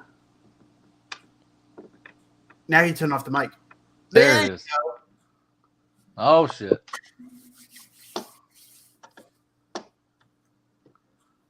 And he's frozen. Yeah. The ice dragon got him. Yep. Working. Yeah. No, it was funny because those dragons, one of the other players picked them up and go, man, did you paint this one? And they picked up the bigger one. I'm like, no, those was gifted to me by a good friend of mine. Yeah, the smaller ones I didn't paint. Yeah. Those are pre-painted. I tried to paint the bigger one to look like the other ones, you know, but a little bit better, you know. Yeah, well, he goes, the DM, my DM goes, wow, the paint job on the big one is way better than the paint job on the small one. Yeah, I mean it's hard to paint bad, but yeah. I mean, I didn't do as good as I could on there, but I didn't want it to look. I wanted to look in the family, so it was the same type of dragon. Oh, he looks better. It's like and those are Pathfinders, which Pathfinder white dragons are a lot closer. A lot closer to the D&D white dragons. Now I want to go get my dragon. No, this is not miniature war. Wyvern. Mm-hmm. Yeah, well, I was looking at D&D dragons and stuff, and the prices compared to the Pathfinder ones. I'd rather buy the Pathfinder ones because they're cheaper. Yeah, I mean, do what you want. I mean, the size is way bigger for the new adult dragons for D&D, but I think the Pathfinders are a better deal. Yeah, me too. Because you're not paying for the stats; you're paying for the sculpt. Where D&D, you're paying for the stats too. Well, you're paying for the originality of it being a D&D dragon. You're paying for the name and their rights. Yeah, that's why I painted my green Pathfinder dragon as a blue dragon because it looks a lot closer to a blue D&D dragon, the Pathfinder one. Dude. It doesn't have the big ears, which is missing, but it does have the horn. Yeah, my green dragon. I love my green dragon. Best $2 I ever spent. So you wanted to get on this conversation talking about Dwarven Forge? Yeah. So. Oh yeah, you got Dwarven Forge. Or Kickstarter. We were talking about Kickstarter, and I thought it was messed up that they launched another one before they even delivered the last one, so I refused to buy into it. Yeah. Which one? The lava? Because they launched the lava one before the Caverns Deep was done. Yeah, they launched. Yeah, that's right. And then people really weren't receiving their lavas yet, or just about. I think I received most of mine, and then they were already launching the Wildlands. So yeah, and then they did an in between one at some point too, like some weird gloom thing. I don't know what it was called. It was like a mixture of mountains and. I think was that the Pathfinder one? They did a Pathfinder. They did two. One. Yeah, they did two different intermediary kind of, where it was just like a big encounter kind of thing, or I don't know what it had, like a mini campaign or something weird. Yeah, I think that was it. I think it was Pathfinder. Now, question: if you crit drop those Dwarven Forge, would they break? No. I would literally ones that are resin. Yeah. I've got some expensive resin ones I would not do. Wasn't their first ones resin? Yeah, I have some of those too. I would go in my drawer and pick out any piece I have, or not any piece. There's some LEDs that I probably wouldn't do it to, but no, don't do it. I would try to go outside, stand where I'm facing. Where do you live? And I would just try to throw it as far as I can, see if I can hit you. I live in Missouri. So yeah, I face west. And then I would throw it as far as I can. And then I would go 50 feet and pick it up. But yeah. it might chip the paint if I do that. I think the Dwarven Forge tiles are gonna outlast playing D&D at home. Oh yeah. You know what I mean? Like, I'm pretty sure that is going to disappear before the Dwarven Forge will like break. I Right? think that we can have a nuclear war, and our Dwarven Forge will be like laying around in the rubble, and people will be like, "What's this?" Like, it's part of the building? No, it's a little mini building. Look at this. How they all going to get it? How, Yeah. how do they survive? They're so small. No, but that is a good point, and I don't think that's brought up enough. I see that terrain building and crafting is really huge, and I understand why it's huge because people want to do things on the cheap. They want to craft and build their own thing, and sometimes when you're making something really unique, and you got this idea in your head, and you want it to look exactly like that, that's the way to go. But I mention this all the time. All the supplies that you have to have, all the tooling that you need to have. It's never really taken into account that this guy's got all these different glues and this and that and this other machine and that thing and this thing and they have all this. Once you buy it once, yeah, you've got it.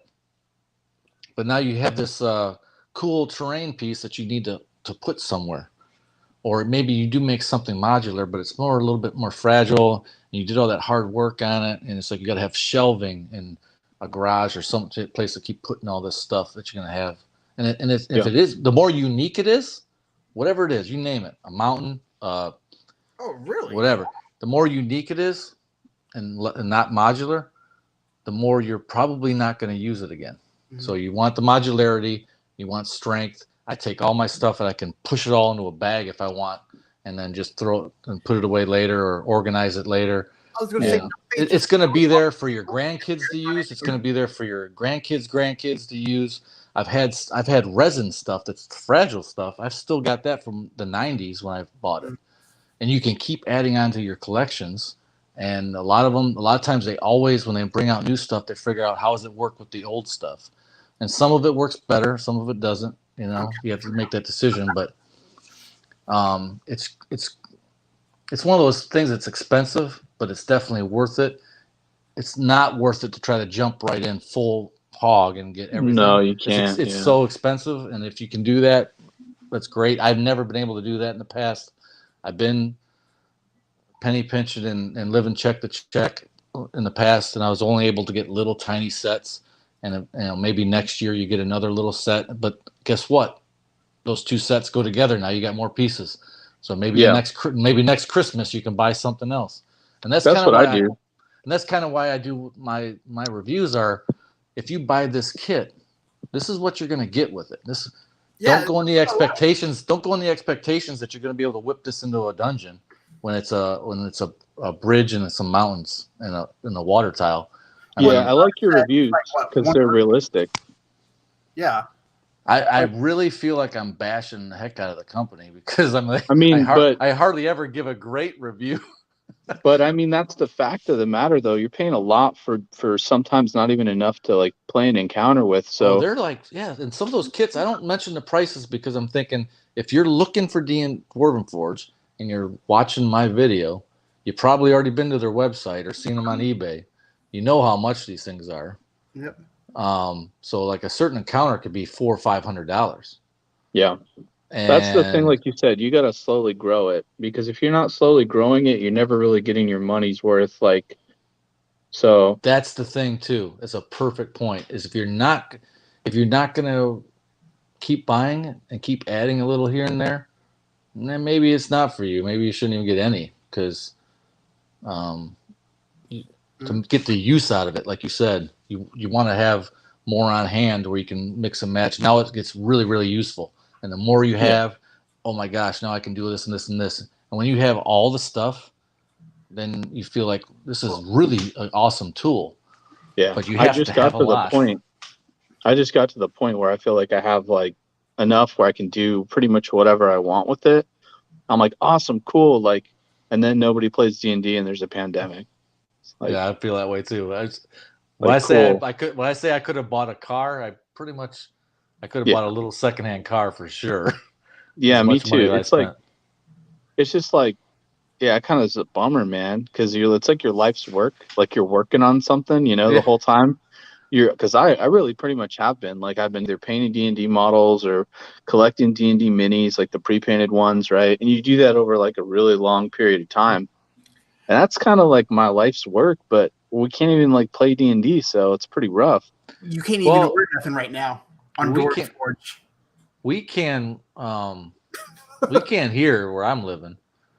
We can. I mean, I chose not to for a little while, and then we kind of got away from it, and then we lost a player. But if I want to get back into it, I can push the issue and try to get us ball rolling again. Well, that's cool. I'm in Arizona. I'm in like the hot spot of the world or some crap like that.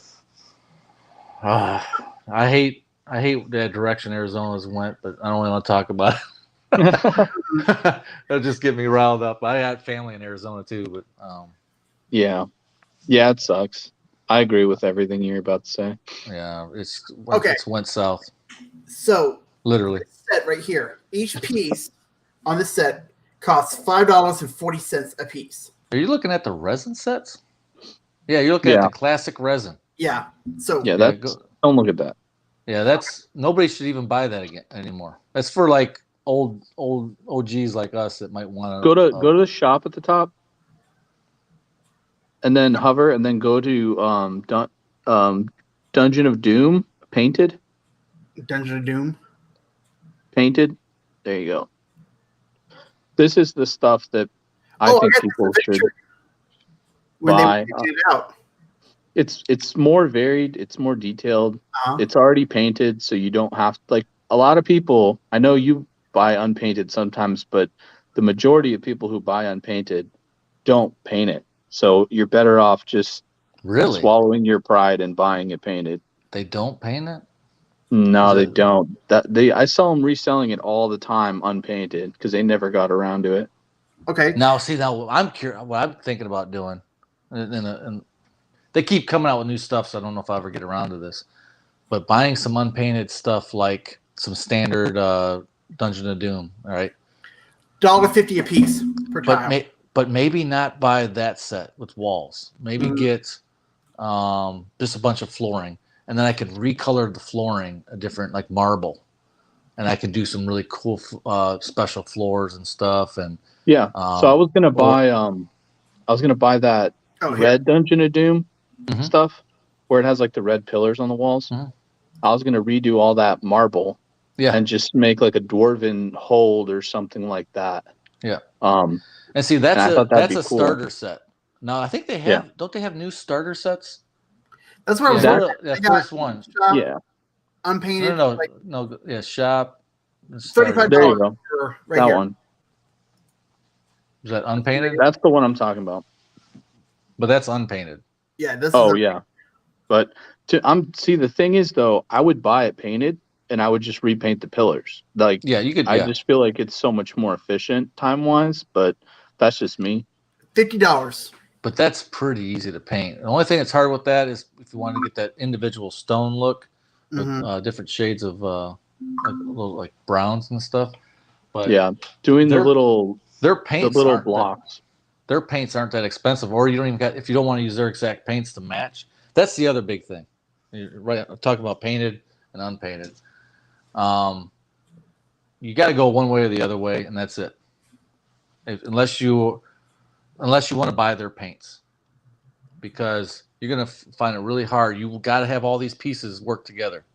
So if I buy that set, and then I buy a set unpainted, and now all my pieces that I painted myself are a different shade of gray and different reds and different this, and all of a sudden now the bricks, I did maybe a heavier dry brush than the company did, because the company does it when you buy it manufactured painted, it's going to click together and it's going to blend, and you're going to be loving life. Yeah, that's just the way I do it, because of the fact, like you said, color matching is, you basically should be using their paints if you're going to try to do it yourself. I've got pretty much almost every paint they make. Yeah, and you kind of have to be talented in color matching. Like, I can color match pretty well, but it's because I spent years like painting. Yeah. So each set or each piece in this set costs $2.58. Painted? Painted. That's not bad. No, Think about No, the it's time that perfect. someone took think to about paint it. that. No, it's really not. Yeah, that's why I would just buy that stuff painted. I wouldn't fiddle with that stuff. Now, No, some and of the then new forest stuff though, the price gap is huge for painted. yeah, it's more detail. They do pay for time. They do. Yeah. If it's highly detailed. Now, like something like this is a starter set. You can go off and buy one of those kind of expansion sets to add on to that. Or you can you can't just go. I'm gonna buy this set, and I'm gonna buy a starter cavern set. Now, you could do that, but now those two sets aren't going to intermix. So it depends on if you want to already get versatile and get like one of the cavern sets, or do you want to expand on what you already have as your dungeon. So One it's thing I really will say that is cool is like I have the old resin cavern pieces. I have the first Dwarvenite caverns, and then I have the new cavern dungeon ones. yeah. The dungeon D, or what is it called? Dwarven Knight. No, the new cavern. What's the newest cavern called? Caverns Deep. Yeah, Caverns Deep. So I have those, but I made sure to order them in the regular paint scheme, not the deep scheme. And Yeah. so I can use the resin with the old And- caverns with the new caverns, Yep. and they're not that far off. They all still link up pretty good, like Yeah. they're all the same dimensions. I do it too. And it kind of gives you a little bit of varied look and then varied shapes to like what you can do. Yep, I use it too.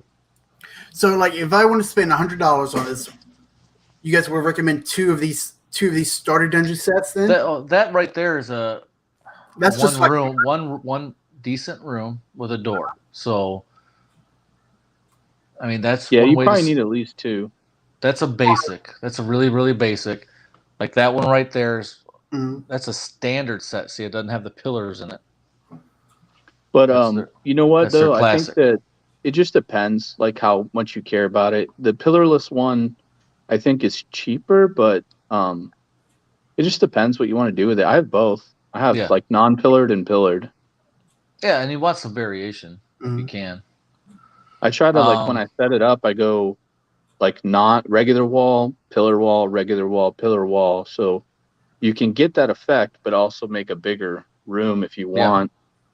So you can buy What's one of each set. the set that's lower and to the left? It's got the double 2-room. this one right here. Yeah. Which one? That's the deluxe starter set. Yeah. I would recommend looking at that if you can afford that when it's a little bit more. Obviously, the more you pay, the more you get, right? You count on one. Isn't that my saying? Yep. No, that's a decent one because it's giving you 2 rooms. It's giving you some fancy pieces that you can play around with, and a double door, which is double doors are great. Once they came out with those, I was just like, Sold. nice. Yeah, it's a nice touch. My favorite is that set right there as a beginner because of the mix. And then I think it gives you some magnetic walls, which is cool because I bought the traps kit for like $35. So you can just like literally spring traps on people and stick them to the magnetic walls. It's just kind of cool. Oh, nice. Yep. But what I would look at if I were getting into it and I'm like, man, I don't have that much money, and it's definitely looking at something like that. And then if it's going to be a Christmas present or it's a birthday present coming up or something special, not just say I'm going to go buy it. Yeah. If you can't do that type of thing, you can't just say I want to get that this week because I got extra money. But yeah, I would definitely. That's what I would do, and that's a good place to start. And those starter caverns that they got, I'm waiting to find one of the starter caverns that they'll offer in a Underdoom paint scheme, because I have the crystal caverns, and that's the only thing I have in that paint scheme, and that Underdoom dark purple, and there's not enough to mess around with. So here's what you do with that, because you're only going to have like one crystal room, right? Ever. Yeah. So what you want to do is you just want to dry brush the normal cavern scheme on the edge of the room, the entrance of the room, and have a transition piece. and then you can I've use got them some together. transitions. I've got some transitions, but they're more like passageways to get to it, the crystal. You know what I'm saying? So what I So did with the what magma that one, did you get? You didn't get the whole Caverns Deep, did you? The I didn't whole get any set? because it seemed too niche. Oh, okay. Oh, okay. The caverns? The crystals. Oh, okay, the crystal ones. Okay, yeah, it was. I just bought the whole entire thing, so it came with it. But my Underdoom, what do you call it? The Underdoom itself, that whole cavern. I got that standard paint scheme. So if I would have got that just how it comes, all that would have went with the crystal caverns. Table. So Yeah. now I just have the crystal caverns in that paint scheme. So I messed it up. Now all my Underdoom pieces go with everything. So I can make anything I want. It's unreal. Yeah, I mean that's the problem with these new paint schemes. Like it was cool, but then you run into that issue where you have your split collection almost. It really looks cool though. It looks like you're in the Underdark, not just a cavern. It is. It's pretty cool. What I did with the lava ones is because they have like the lava ones have like that black scheme all over it. Mhm. So along the edge of the whole 4x4, I just did a transition dry brush scheme. So I can plop those lava ones down in the middle of a cavern room and it looks like lava's still coming out, but they transition together just fine. I think they made something like that too. They made some kind of, yeah. They tried to make some transitions. But it like I think doing a 360 where you dry brush paint the transition around the whole edge of the piece, it lets you plop it just wherever you want and you don't have to have a whole set of a certain color. But it just depends on budget. Like I would prefer to just have every color and everything, and You'd rather go overboard on it? Yeah, I would, but it's just not feasible. You're doing it so I don't have to. I would like it because the Underdoom paint scheme, and I don't want to paint it myself because it's a pain in the butt. I watched the tutorials on it, and they do a lot of mixing, so they don't have like, hey, here's our purple paint. Oh, and here buy this, and here buy no. They say use some of this bust, use some of that, do some of that. And I'm like, whoa, I'm not gonna have a good color palette here. I'm gonna have it's all gonna be different shades. So the other thing is they use some glow in the dark paint or no iridescent paint. Yeah. And so on my table that I want to get eventually, I'm going to have some the purple lights, whatever, the lights that light up the iridescent. So I want to have that pop, and I want to have enough terrain to where when they're in the Underdark, I want them to feel like they're in the Underdark. You could have you could buy pool table lighting, like for pool tables. Yeah. And you could just swap the bulbs out depending on what you're doing. Yeah. That'd be cool. Because it comes like right over the table without. Yeah. I'll definitely do that, something like that. But I need more Underdark theme.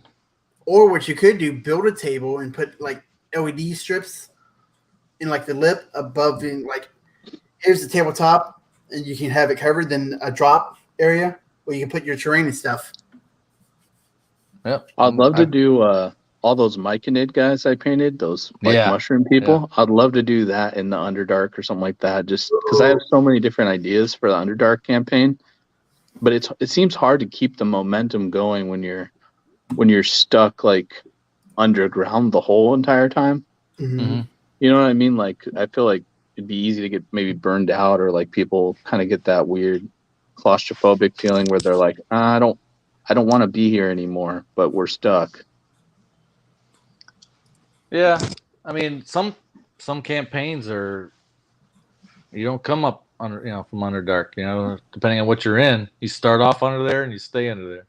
You're not going to the city to city, and all depends. Those are some wild campaigns. You haven't seen daylight in months. Jiminy Christmas. That's where you can play your Dwergar. Yes, that's what I'm thinking. What was I gonna say? Oh yeah, that Underdoom. He was on that page a minute ago, but the Plague Stone. That's what it was. Plague Stone was a Pathfinder set Kickstarter that they made. $335. Yeah, I didn't get into that because it's. I mean, it was set up for Pathfinder. Some of their adventures that they have is like a linked adventure. And I had a lot of that stuff already. And there was a couple cool pieces I wanted out of there. But there was already a hint that they were going to be bringing wildlands and stuff, So I passed on that one for sure because that was ridiculous. I already just spent ungodly amounts of money. Honestly, this also looks like it's set up for Tabletop wargaming too. Yeah, That's what they did, yeah. Yeah, they're really trying to utilize that as much as possible to give you more space for the money to cover more table for your encounters instead of like if it's all sculpted pieces and it covered that much area, it'd be $700. Jiminy Christmas. Easy. Yeah, just go go back to I mean some of those other sets. You can go back to Dungeon of Doom and go to like some of their the lava sets. They'll be 500 and 700 and this is a Dwarven Forge video, guys. Yeah. Well, I mean, I came on also because I'm excited to play some D&D finally. So. Oh yeah. Yeah, you got to let me know how that goes. I mean, it seems like it'd be cool. It's more of a low fantasy thing, so it's not going to be like, which I'm okay with. I kind of prefer that, where there's not just like every other person's a dragonborn kind of thing. So it's more of your basic races, but he'll let us play other stuff if we want. But I'm more the person who's totally willing to play like a human or a dwarf or something normal-ish. And then I kind of just like using the player's handbook personally. Yeah. I'm more about playing the game than trying to like min-max the abilities and stuff. So. I know, right? Well, see, like me, I don't want to play like a sorcerer, a dragonair sorcerer, or a wild magic sorcerer. That's why I busted out my Zanny.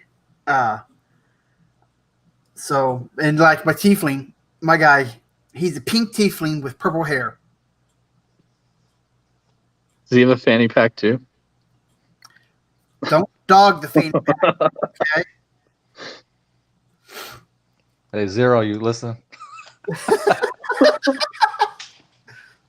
Hey, but no, honestly, it was like... You better not have a My Little Pony in that fanny pack. So what if I did? Or in that fanny pack, he pulls out a horn and he puts it Guys, on we're losing viewers. We're losing viewers. Yeah. Oh man. Oh. So you have two characters. So you went from I just DM'd to now you have two characters. You have a me. He has a sorcerer, and you have a tiefling. No, my sorcerer is my tiefling. Oh, he's a tiefling sorcerer, divine soul. It's pink with purple hair. You want to see the mini? No. He's pan class. Does it have pan four, races? Does it have 4 legs? Nope. He's pan-gendered. Peter Pan. No, actually, your hobby. Yep. He's still here. No, it's like okay. Is his name Twinkle or no? Regath. Twinkle, twinkle, little star. Twinkle he can't spell. He's like jazz hands. He doesn't have grabby hands. He's got jazz hands. He might have grabby hands too. he might. No, that's only if he was a bard. No, you're in the middle of a fight, and your fighter goes to step up to attack the orc, and all of a sudden he's like, "Hey, whoa! What was that? What's going on with that? Come on, do that later. We're in the middle of a fight." Only he's just trying to seduce people at all the wrong times. Like I said, only trying to like seduce the green dragon. Yeah. So wait a second. Now I've got this visual of an evil green dragon. I don't even know the situation. And you walk up, this pink tiefling walks up to it, and he wants to just kill you for what he just wants to kill you anyway. 1 second. Like, what the hell is this?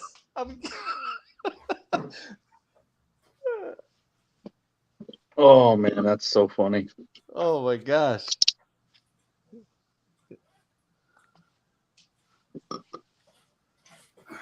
He's going to We're get sorry, Crit. We're sorry, Crit. Don't leave. it. Yeah, he went to go get it. Oh, you can't really see. You can't see. It just looks blue. Yeah, he looks a little dark. Oh, the trench coat. Hang on. Oh, he's wearing a blue trench coat?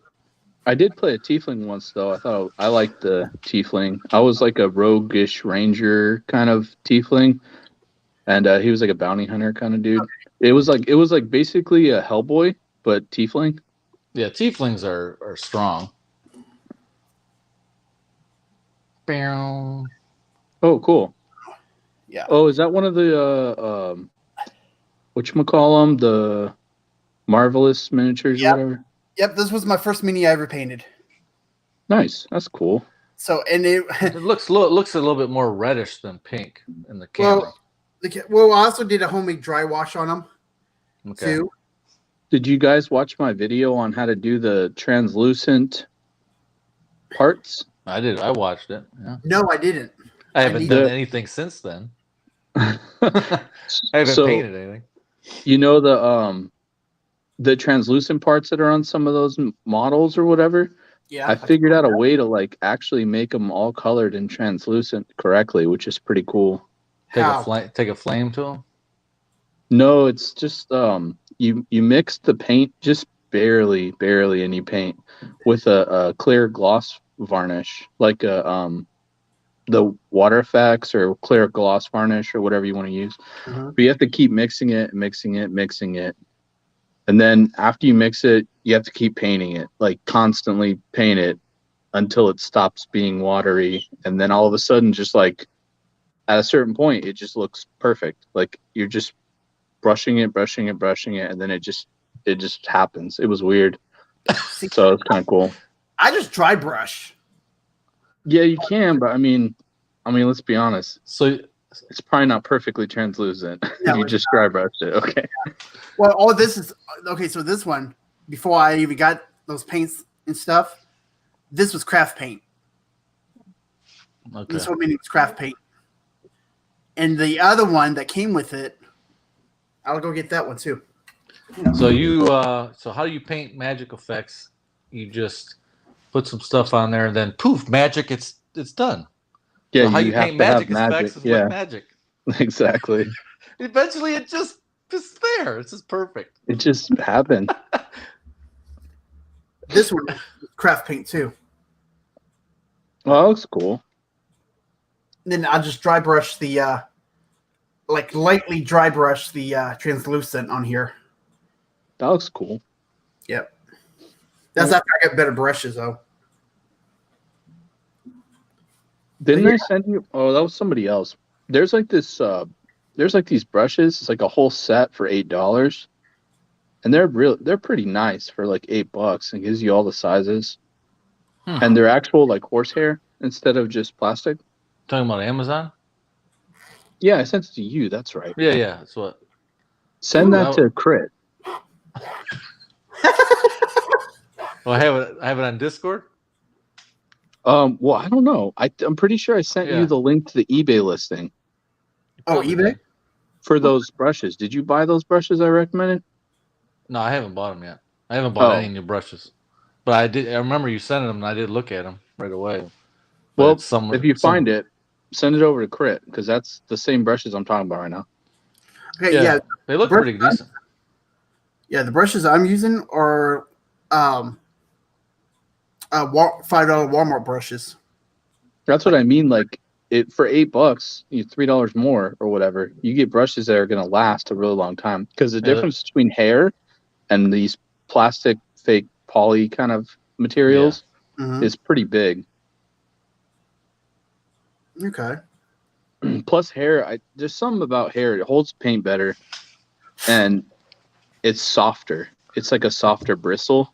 Mm-hmm. So instead of like you painting it on, when you have hard bristles, like when you're using a fake plastic kind of brush, even though they're meant to be hair-like, they'll actually scratch. Like so, when you're painting, they're scratching the paint away. Yeah. Whereas a hair is kind they of leave lines. gliding away. Yeah. Okay. So that's why you have to have so many passes with like plastic brushes. Like you don't notice it. It's too small of at a level for you to like acknowledge it, but you're actually kind of scratching the paint on it instead of like brushing it on with plastic. And next week we're gonna paint some minis. How about that? Hey man, what's his name? Hates sending me the beholder. I Hey. know. We can, Check the Discord. wait, what? The beholder on the Discord. We can paint beholders. I'm thinking about 3D printing me a beholder. Tentacleless beholders. You haven't done it already? I haven't even got it. Yeah. No, I haven't 3D printed one yet. The only beholder I got is out of that box thing from Walmart. Oh yeah.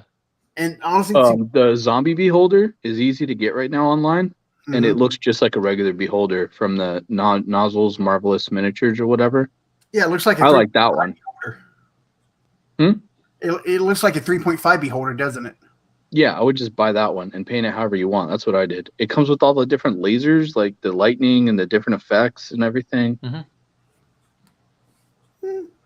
And the eye stalks are interchangeable, so Oh, I don't know really? why you. Yeah, it's cool, but I don't know how much you'd use. I wish I would have magnetized mine because it would have been pretty cool, but I don't think I would have used it. I magnetized a lot of my stuff for Warhammer, but those eye stocks would have been a cool thing to magnetize. And he shoots this laser beam. I'm thinking to myself, I'm not going to do it. I'm not going to take his eye off and grab the other eye stock with the laser beam on it and then have a certain color. And then go, okay, now this turn he's going to, let me take that other eye stock off. Okay, put this one on over here. Like, no, I'm not going to do that. So I just did it. I did it with no lightning, no eye stock magic. I was magnetizing my Riptide for Tau, like when I was building Tau stuff, because they have so many different options for like loadouts. Yeah, I got some Pathfinders in front of me, and I thought I haven't put their arms on because I'm thinking, what the hell do I? Which weapons are good? I'm trying to. I'm looking up. I know Tau suck right now. I'm like, okay, so basically, just give them a generic gun because they're not. They're worthless. See, I mean that's why I get jaded with Warhammer, because every other week it seems like some unit is obsolete and a new one comes out and you have to buy like the new one to keep up, and it's bothering me. I'm sick of how many armies there are because I got to buy every army and all the units. You have to. You got to go overboard on that. And then, and then you need at least. How many of these unit can you have? Well, you can have 3 of them. Well, I need to buy 3 of them because I might want to field. You might want to field 3 of them that day. I love you. Yeah, see, I think that's one reason I can't get into it, Warhammer 40K, because of all that. Because all the money, expensive. It's real expensive. But if I had the money, I would be doing it. And the best way to do it, and probably the only way to do it for someone that's not going to want to put a lot of money into it, is buy the Christmas box sets that are already passed now that you can't get. Mm-hmm. And just play Space Marines, because you can call any Space Marine anything almost. I mean, they all look so close that you can just be like, these guys are these guys. Yep. You just want an elite looking Space Marine, a regular looking Space Marine. Really? Yeah, to be honest with you, I would get like the Indominus half. If you were trying to get into it, you can get half of it for probably $75-$80. That's not bad. And then you would have a decent start. Yeah, I bought that box set because I was planning on getting back into it, and then I just haven't got around to it. The Necrons are cool. They did a lot of cool Necron stuff. Too many hobbies. Too much imagination. Never have too many hobbies. I do. I want to get back into RC cars. I do 40K. I do D&D.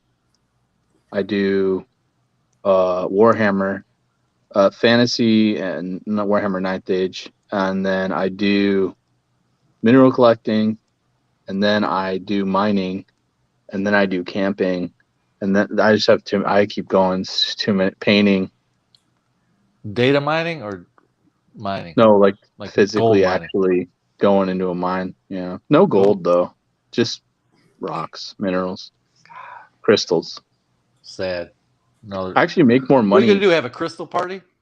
I make more money He's gonna mining have crystals. a party.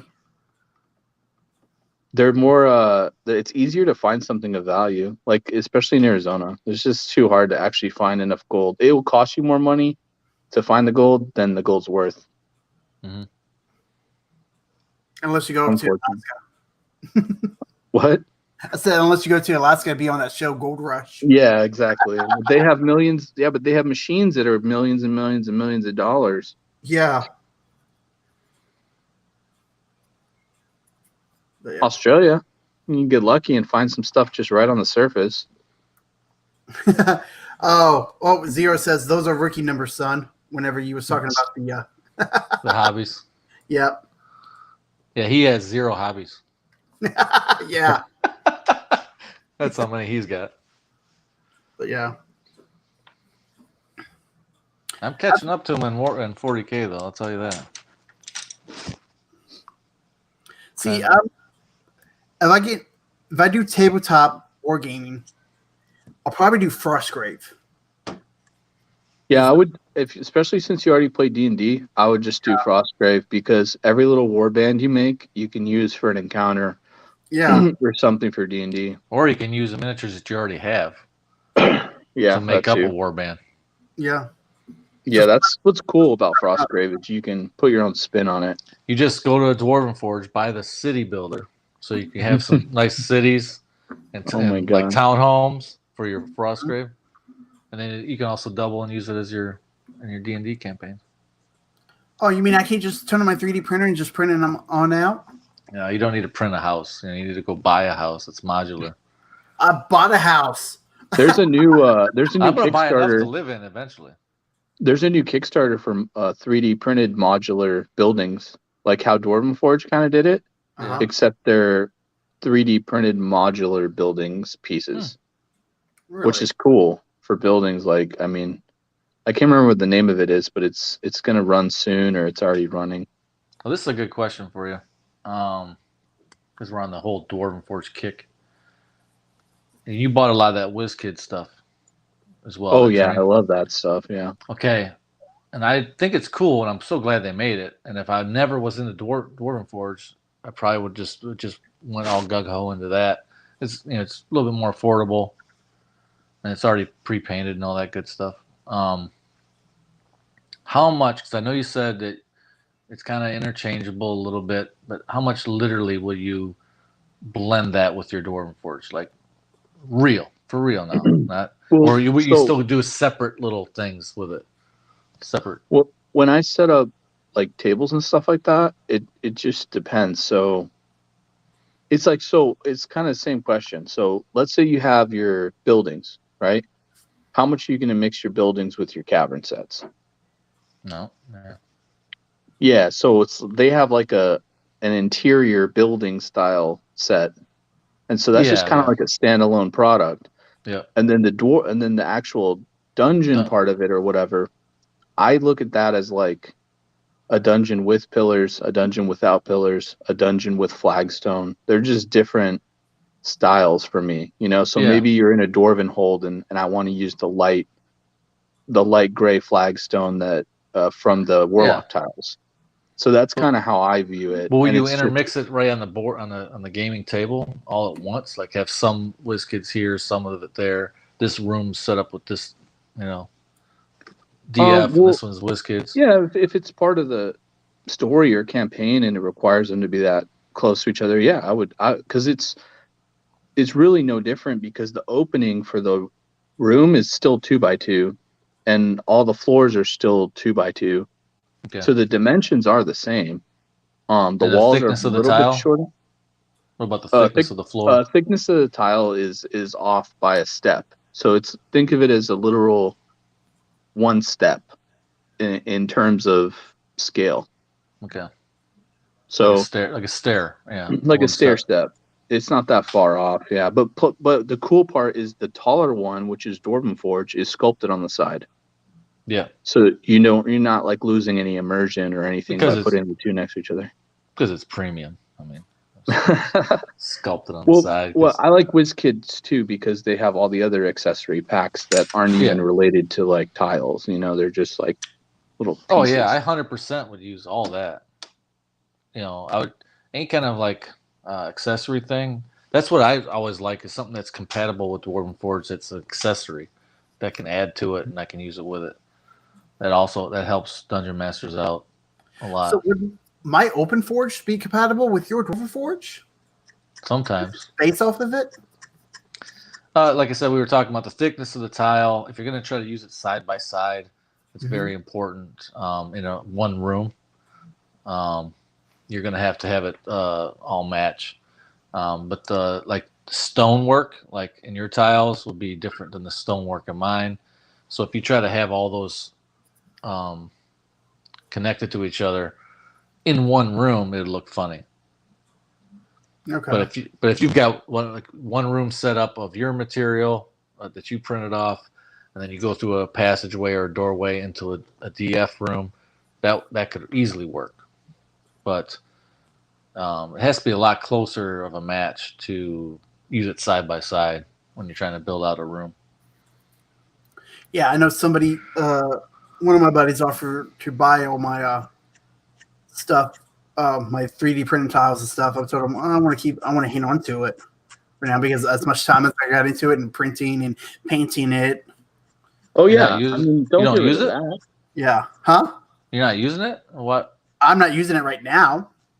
You will. Yeah. But yeah. Dude, I've kept stuff from the 90s.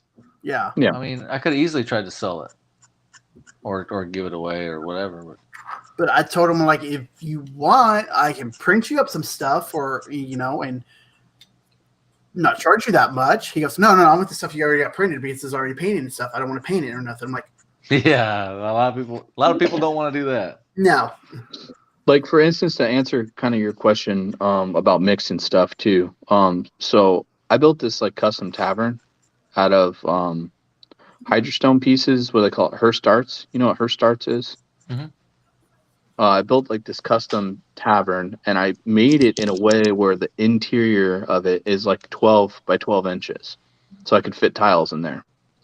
So I actually wound up buying the Warlock tiles because they're reversible. You can flip like one side's wood, one side's stone. I really wish DF would have done that. That's a pretty cool idea. So awesome. I put them in the floorboard of the like tavern. And I can use the tavern, and I can make walls wherever I want walls within the tavern. And it's just like totally modular tavern now. Because I never got in on buying the Dwarven Forge tavern when they were making it, and I didn't want to buy the building bases. Yeah, I use the build. I use the building ones. I use a whole bunch of them. Yeah, I mean it works. But I don't like the holes, and I don't like the half-inch off kind of look to it. And they're also coming. I don't know what they're going to be doing, but they're coming out and adding on to the city builder. So I'm not sure. I know a lot of people have been talking about larger rooms. So can we get a 12 by 12 room, or larger tiles than the standard set? I think they should. I think they should just go back to the original tavern they did with 2x2s. I don't think they're going to do that. And then make it in Dwarvenite and just come out with it again. I would buy that. I don't know if they're going to do that. I don't know if that's the direction they were talking about, but yeah.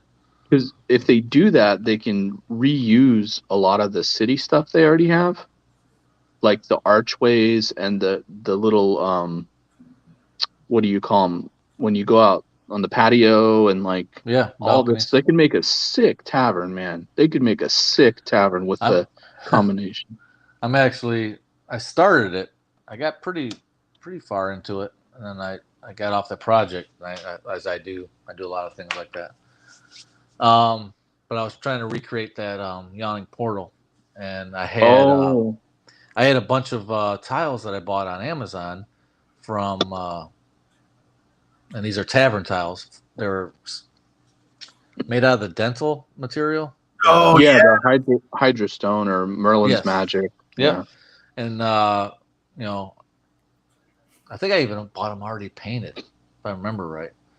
But I ended up taking some of the larger ones. I cut it down with the saw, and I cut it down to the size squares I needed on a couple of them, and I cut a huge circle out of it to dimensions of the game, and I'm trying to recreate that.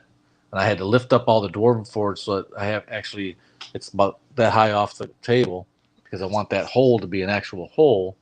Because I also built out of some wood and sticks. I mean, I'm a crafter. I don't hardly ever do that. And I built like this crane hoist. And, it's got a huge winch on it that comes up, and it's got used rope and I like that going build down the center. And then I've got I've got it extra tall on the outside, and I'm using all the city builder stuff, and I'm at all these rooms around the all the way wrap around like two edges of it. I use my mountain terrain around the base of the structure to make it look like it's on the top of a mountain. And then as I got more and more city builder, I said, shoot, I want to make a couple levels because I've seen some pictures and it seems like this right by the yawning portal itself, it seems really tall, like it has lots of rooms. And they have so I started building up stuff. more and more rooms. That's what Dwarven Forge is cool. You can just keep going with it.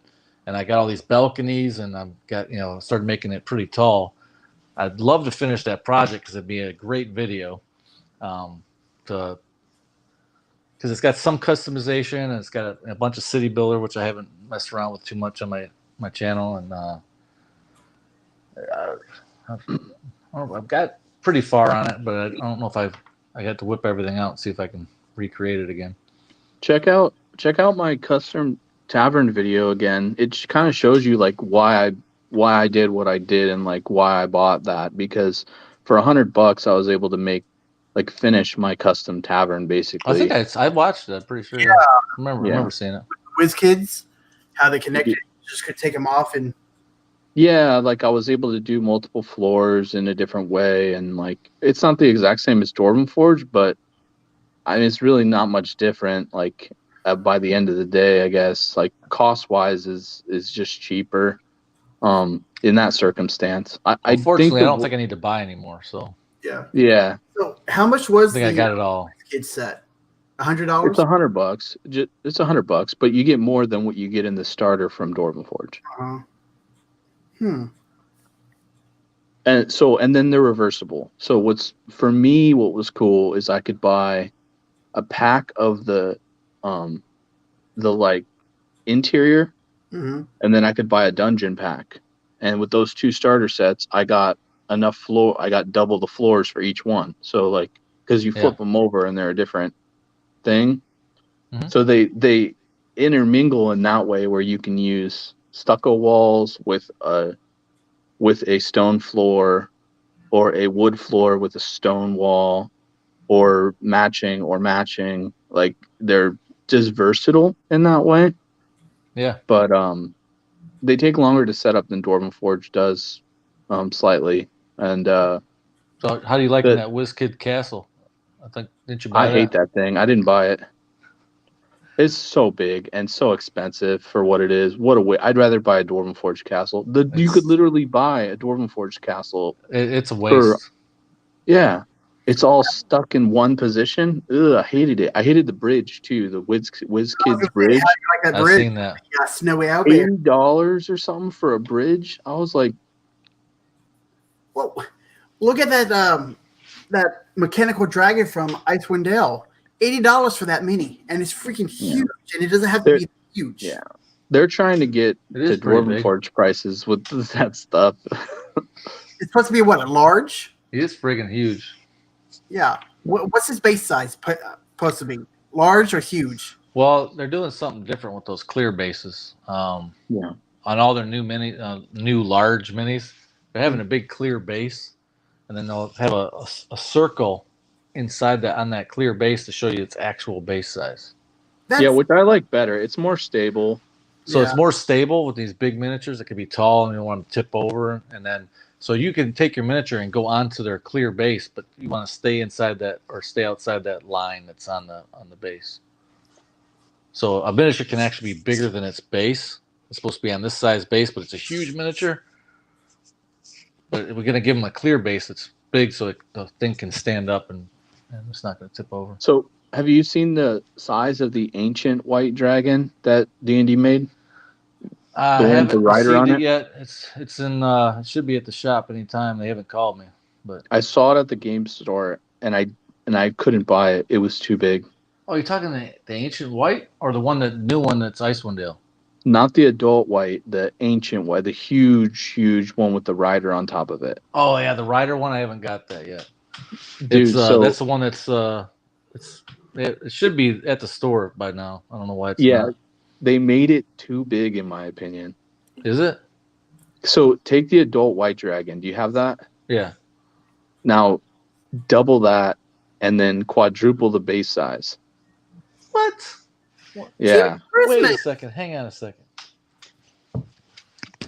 It takes up half the damn table. I didn't want it because I was like, where am I going to store this thing at? That is ridiculous. It's cool, but it's almost impractical. It wouldn't even fit in a room, or it wouldn't fit on a real table. You'd have to have a huge table for it to be playable. You just need a battle mat for it by itself. Okay, let me pour out the battle mat. Let's move the train off to the side. Let's throw out the battle mat. But the thing is, the dragon wouldn't move. It's so big that it wouldn't move around the table. So you're thinking this guy right here. Yeah. So you're saying double the size of that dragon. Yes. And then that's the base size. The base size is at least 4 times bigger than that. So the base size is what you're saying is about this big. Yes. Jiminy Christmas! But see, that's the base size. That circle. Whoop. Yeah, I know, but that's ridiculous. Like, so that's a mini right there. But I can't even see myself. Where'd I go? I got a dragon. I would go. Hey, I want to talk to you. Oh, I'm gonna eat. And he's gonna eat my brain. So out here's my thoughts. Right? How do you play with that, and how does that thing be mobile on a table when its base size is that big? It can't land. It doesn't have to move. But where's the fun in that? I mean, it doesn't have to move. It can move if it wants to. No, because you can't. I mean, you can't. I'm gonna have a 6-foot table. But if 6 foot. But if you have you can't land without reorganizing all the players because the base. Yeah. Oh no, you don't reorganize the players. They're all dead. If you got to reorganize players, something's going on.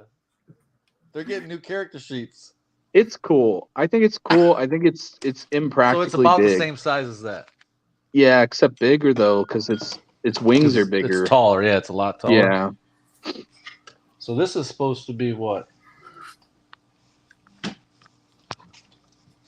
But what is super cool is you can take the rider off, so you don't have to use the rider with the dragon all the time. So yeah, this is an adult.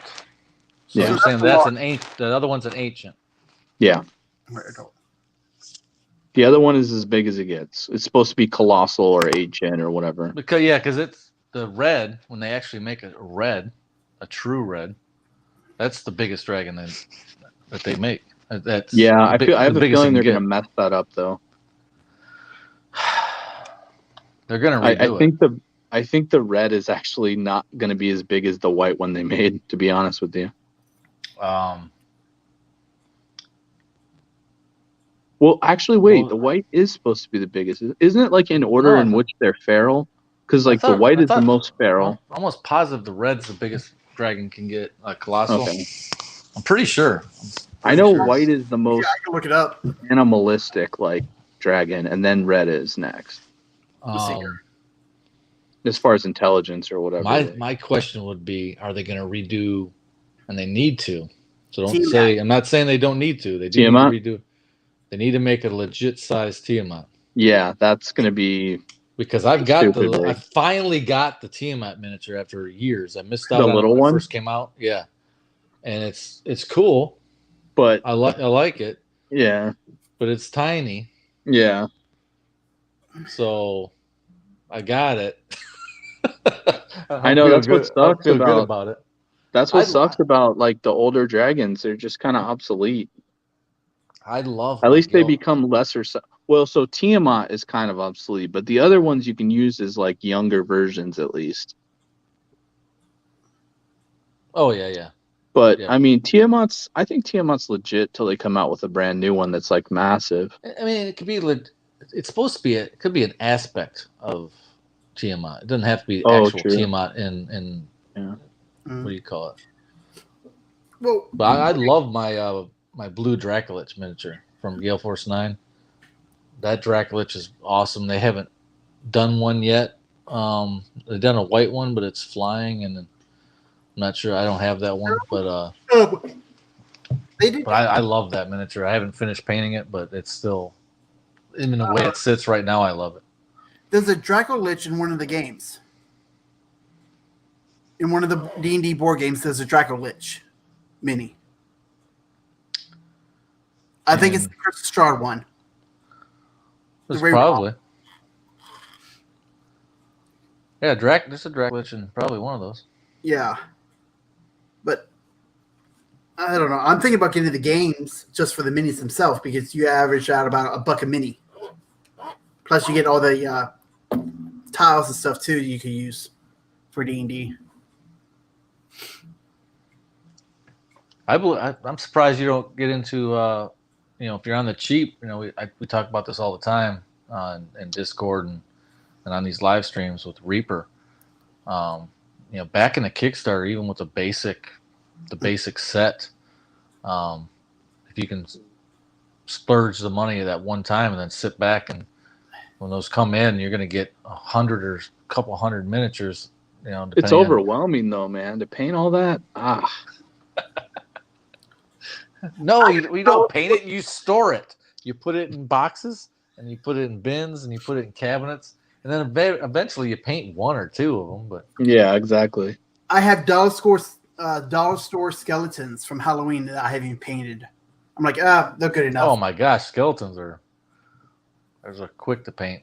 I like those. Well, I don't know if I should prime them first or just put it. Oh yeah. Prime them first. Yeah. That like cheap rubbery plastic. Well, if you don't want to paint them, just prime them in an off-white color, and then dip them in wood stain. Ooh, I have a white color, so yeah, I'll just get some wood stain, and I have wood stain. Thank you.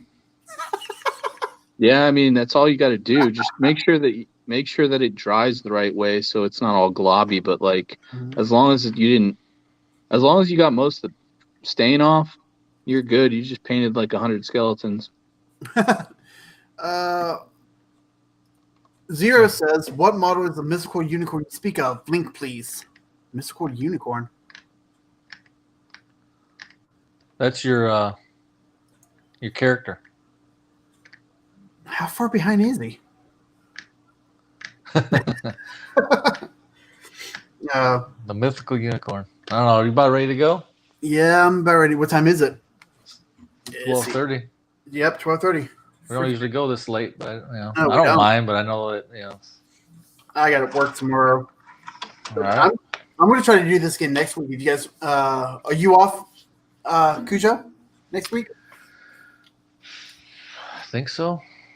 Kevin, would you like to join?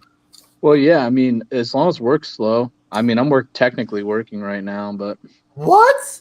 Are you? Yeah. So I can Yeah. scream up. sometimes my job just gets so stupid slow that I can do whatever. Like I took one call while we were on this chat, but that was it. wondering about that. Yeah. Wow. And you work from home? He works Yeah. for Dwarf Forge. Yeah, right. Hang Probably- on a bunch second. of Let free me business. prove this. Yeah, I'd like to purchase some Dwarf Forge. Oh yeah, sir. Hang on a second. He's gonna go right. He's gonna mute his phone. Watch this. Guys, I'm doing it. Sure. Would you like that painted or unpainted? Oh, Zero says no. Red is the Yeah, only. I got paint on my hands too. Oh, All die. that Dwarven Forge I've been painting. See, we were Red right. is the only I colossal. was right. Red is the only colossal dragon. Why is that? I thought I had that narrowed down. Yeah, I used to own they the also Dragon typoed. Dragonomicon. I think the 5th ed book typoed the size of the dragon too, like the biggest size of the red dragon. I think they messed up the colossal part or something like that in the monster manual.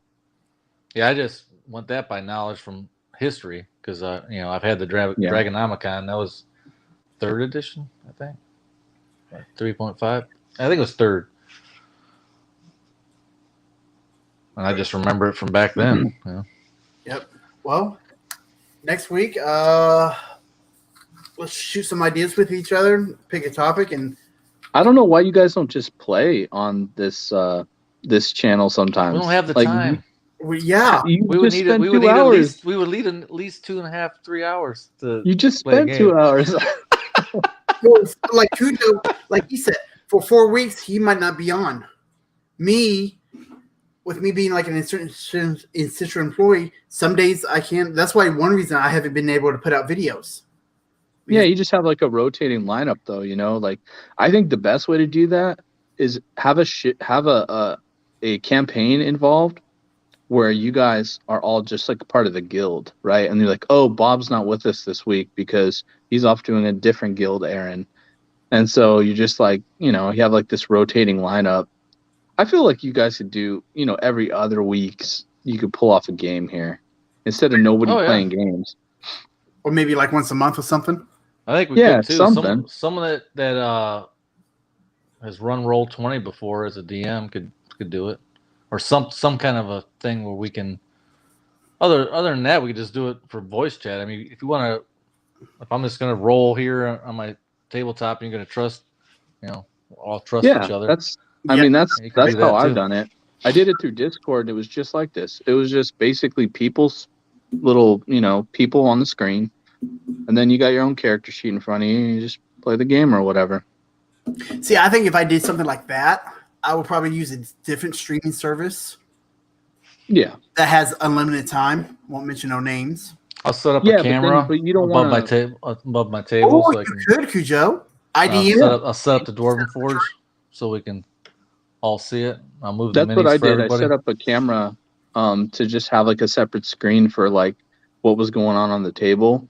And then you didn't count squares or anything. You just said, "Oh, do I have enough movement to move over there?" And you're like, "Yeah, sure, whatever."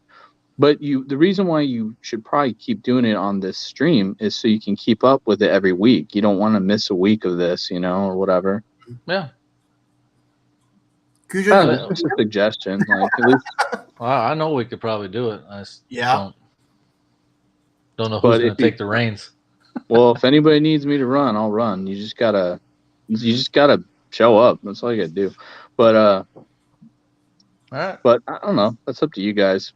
But it's just a thought. I figured you guys, at least 3 or 4, you get together on this thing every week. So pretty regular. Yeah. Yeah. I know this stream is on my channel. Normally it's on the Tabletop Engineers channel. Yeah. I don't know. That is I'll run some ideas by you guys and stuff. All right. But it was good and it was fun. Sorry we turned it into a Dwarven Forge fest. Don't be. It's good D&D conversation, I'll tell you. Yeah. Modular or homebrew? We kept away from Warhammer for the most part. So for like a campaign? Yeah. Well, I'd probably be, I don't know, probably just be like some homebrew settings so people can come and go as they please. Not everyone's going to make it every week. Yeah. The super white dragon leaving sparks of Kevin. Or speaks of Kevin. Okay. Yeah, we could do something like that. Let's talk about it. Yeah. Run some ideas with each other. I'll try. I can try to run one. How about that? Or maybe each of us take turns running one shots. Yeah, you could do one shots or like that's what's cool about one shots is like you don't really care if nobody shows up the next week. Yeah. But I know I'm gonna try that. What is that guy's YouTube name? Miller's. Miller, yeah. I'm gonna play that game with Miller, see how that goes. And maybe some of those people would be interested too, or whatever. Well, see, every time I go to try to set one up, something always happens. Yeah. Never fails. I think I've tried to set up 2 like that, and then something happened where I got work. Yeah, if you just have all the streamers who attend this, just have a character sitting around. I mean, you just be like, "Hey guys, you want to play today? Yeah. Or do you guys want to talk?" Cool. Yeah. Well, yeah, we're going to run some ideas and stuff. But it's whatever. Hate needs to bring back the news, and if anyone is staying this late to watch this, I woke. Hates like- news. I was like, that's the only news that matters to me now. Like, yeah, nope. it's useful. I mean, it's hard to keep track of all the other YouTubers and what they're doing. So if he, maybe that's the problem. Maybe it's hard for him to like keep up to date with everybody, but even if it's just half the stuff going on, it still informs us. Yeah. Yeah. So, Hate, if you're watching this, bring it back. He's probably not. I think it's just 0. No, but he'll watch it later, right? Maybe. We both said maybe. All right, Kev, thanks for joining us. Crit, thanks Cujo? for inviting me. I'll Anytime, buddy. Guys, talk to you thank you. guys next week in Discord, Tabletop Dungeoneers. Links in the below, and I'm going to try to have Kevin's and Cujo's channels in the link below too. So check them out. So Cool. I'll see you. I'll try to see you guys next week. Dungeoneers, ho! Oh. See you guys later. Y'all.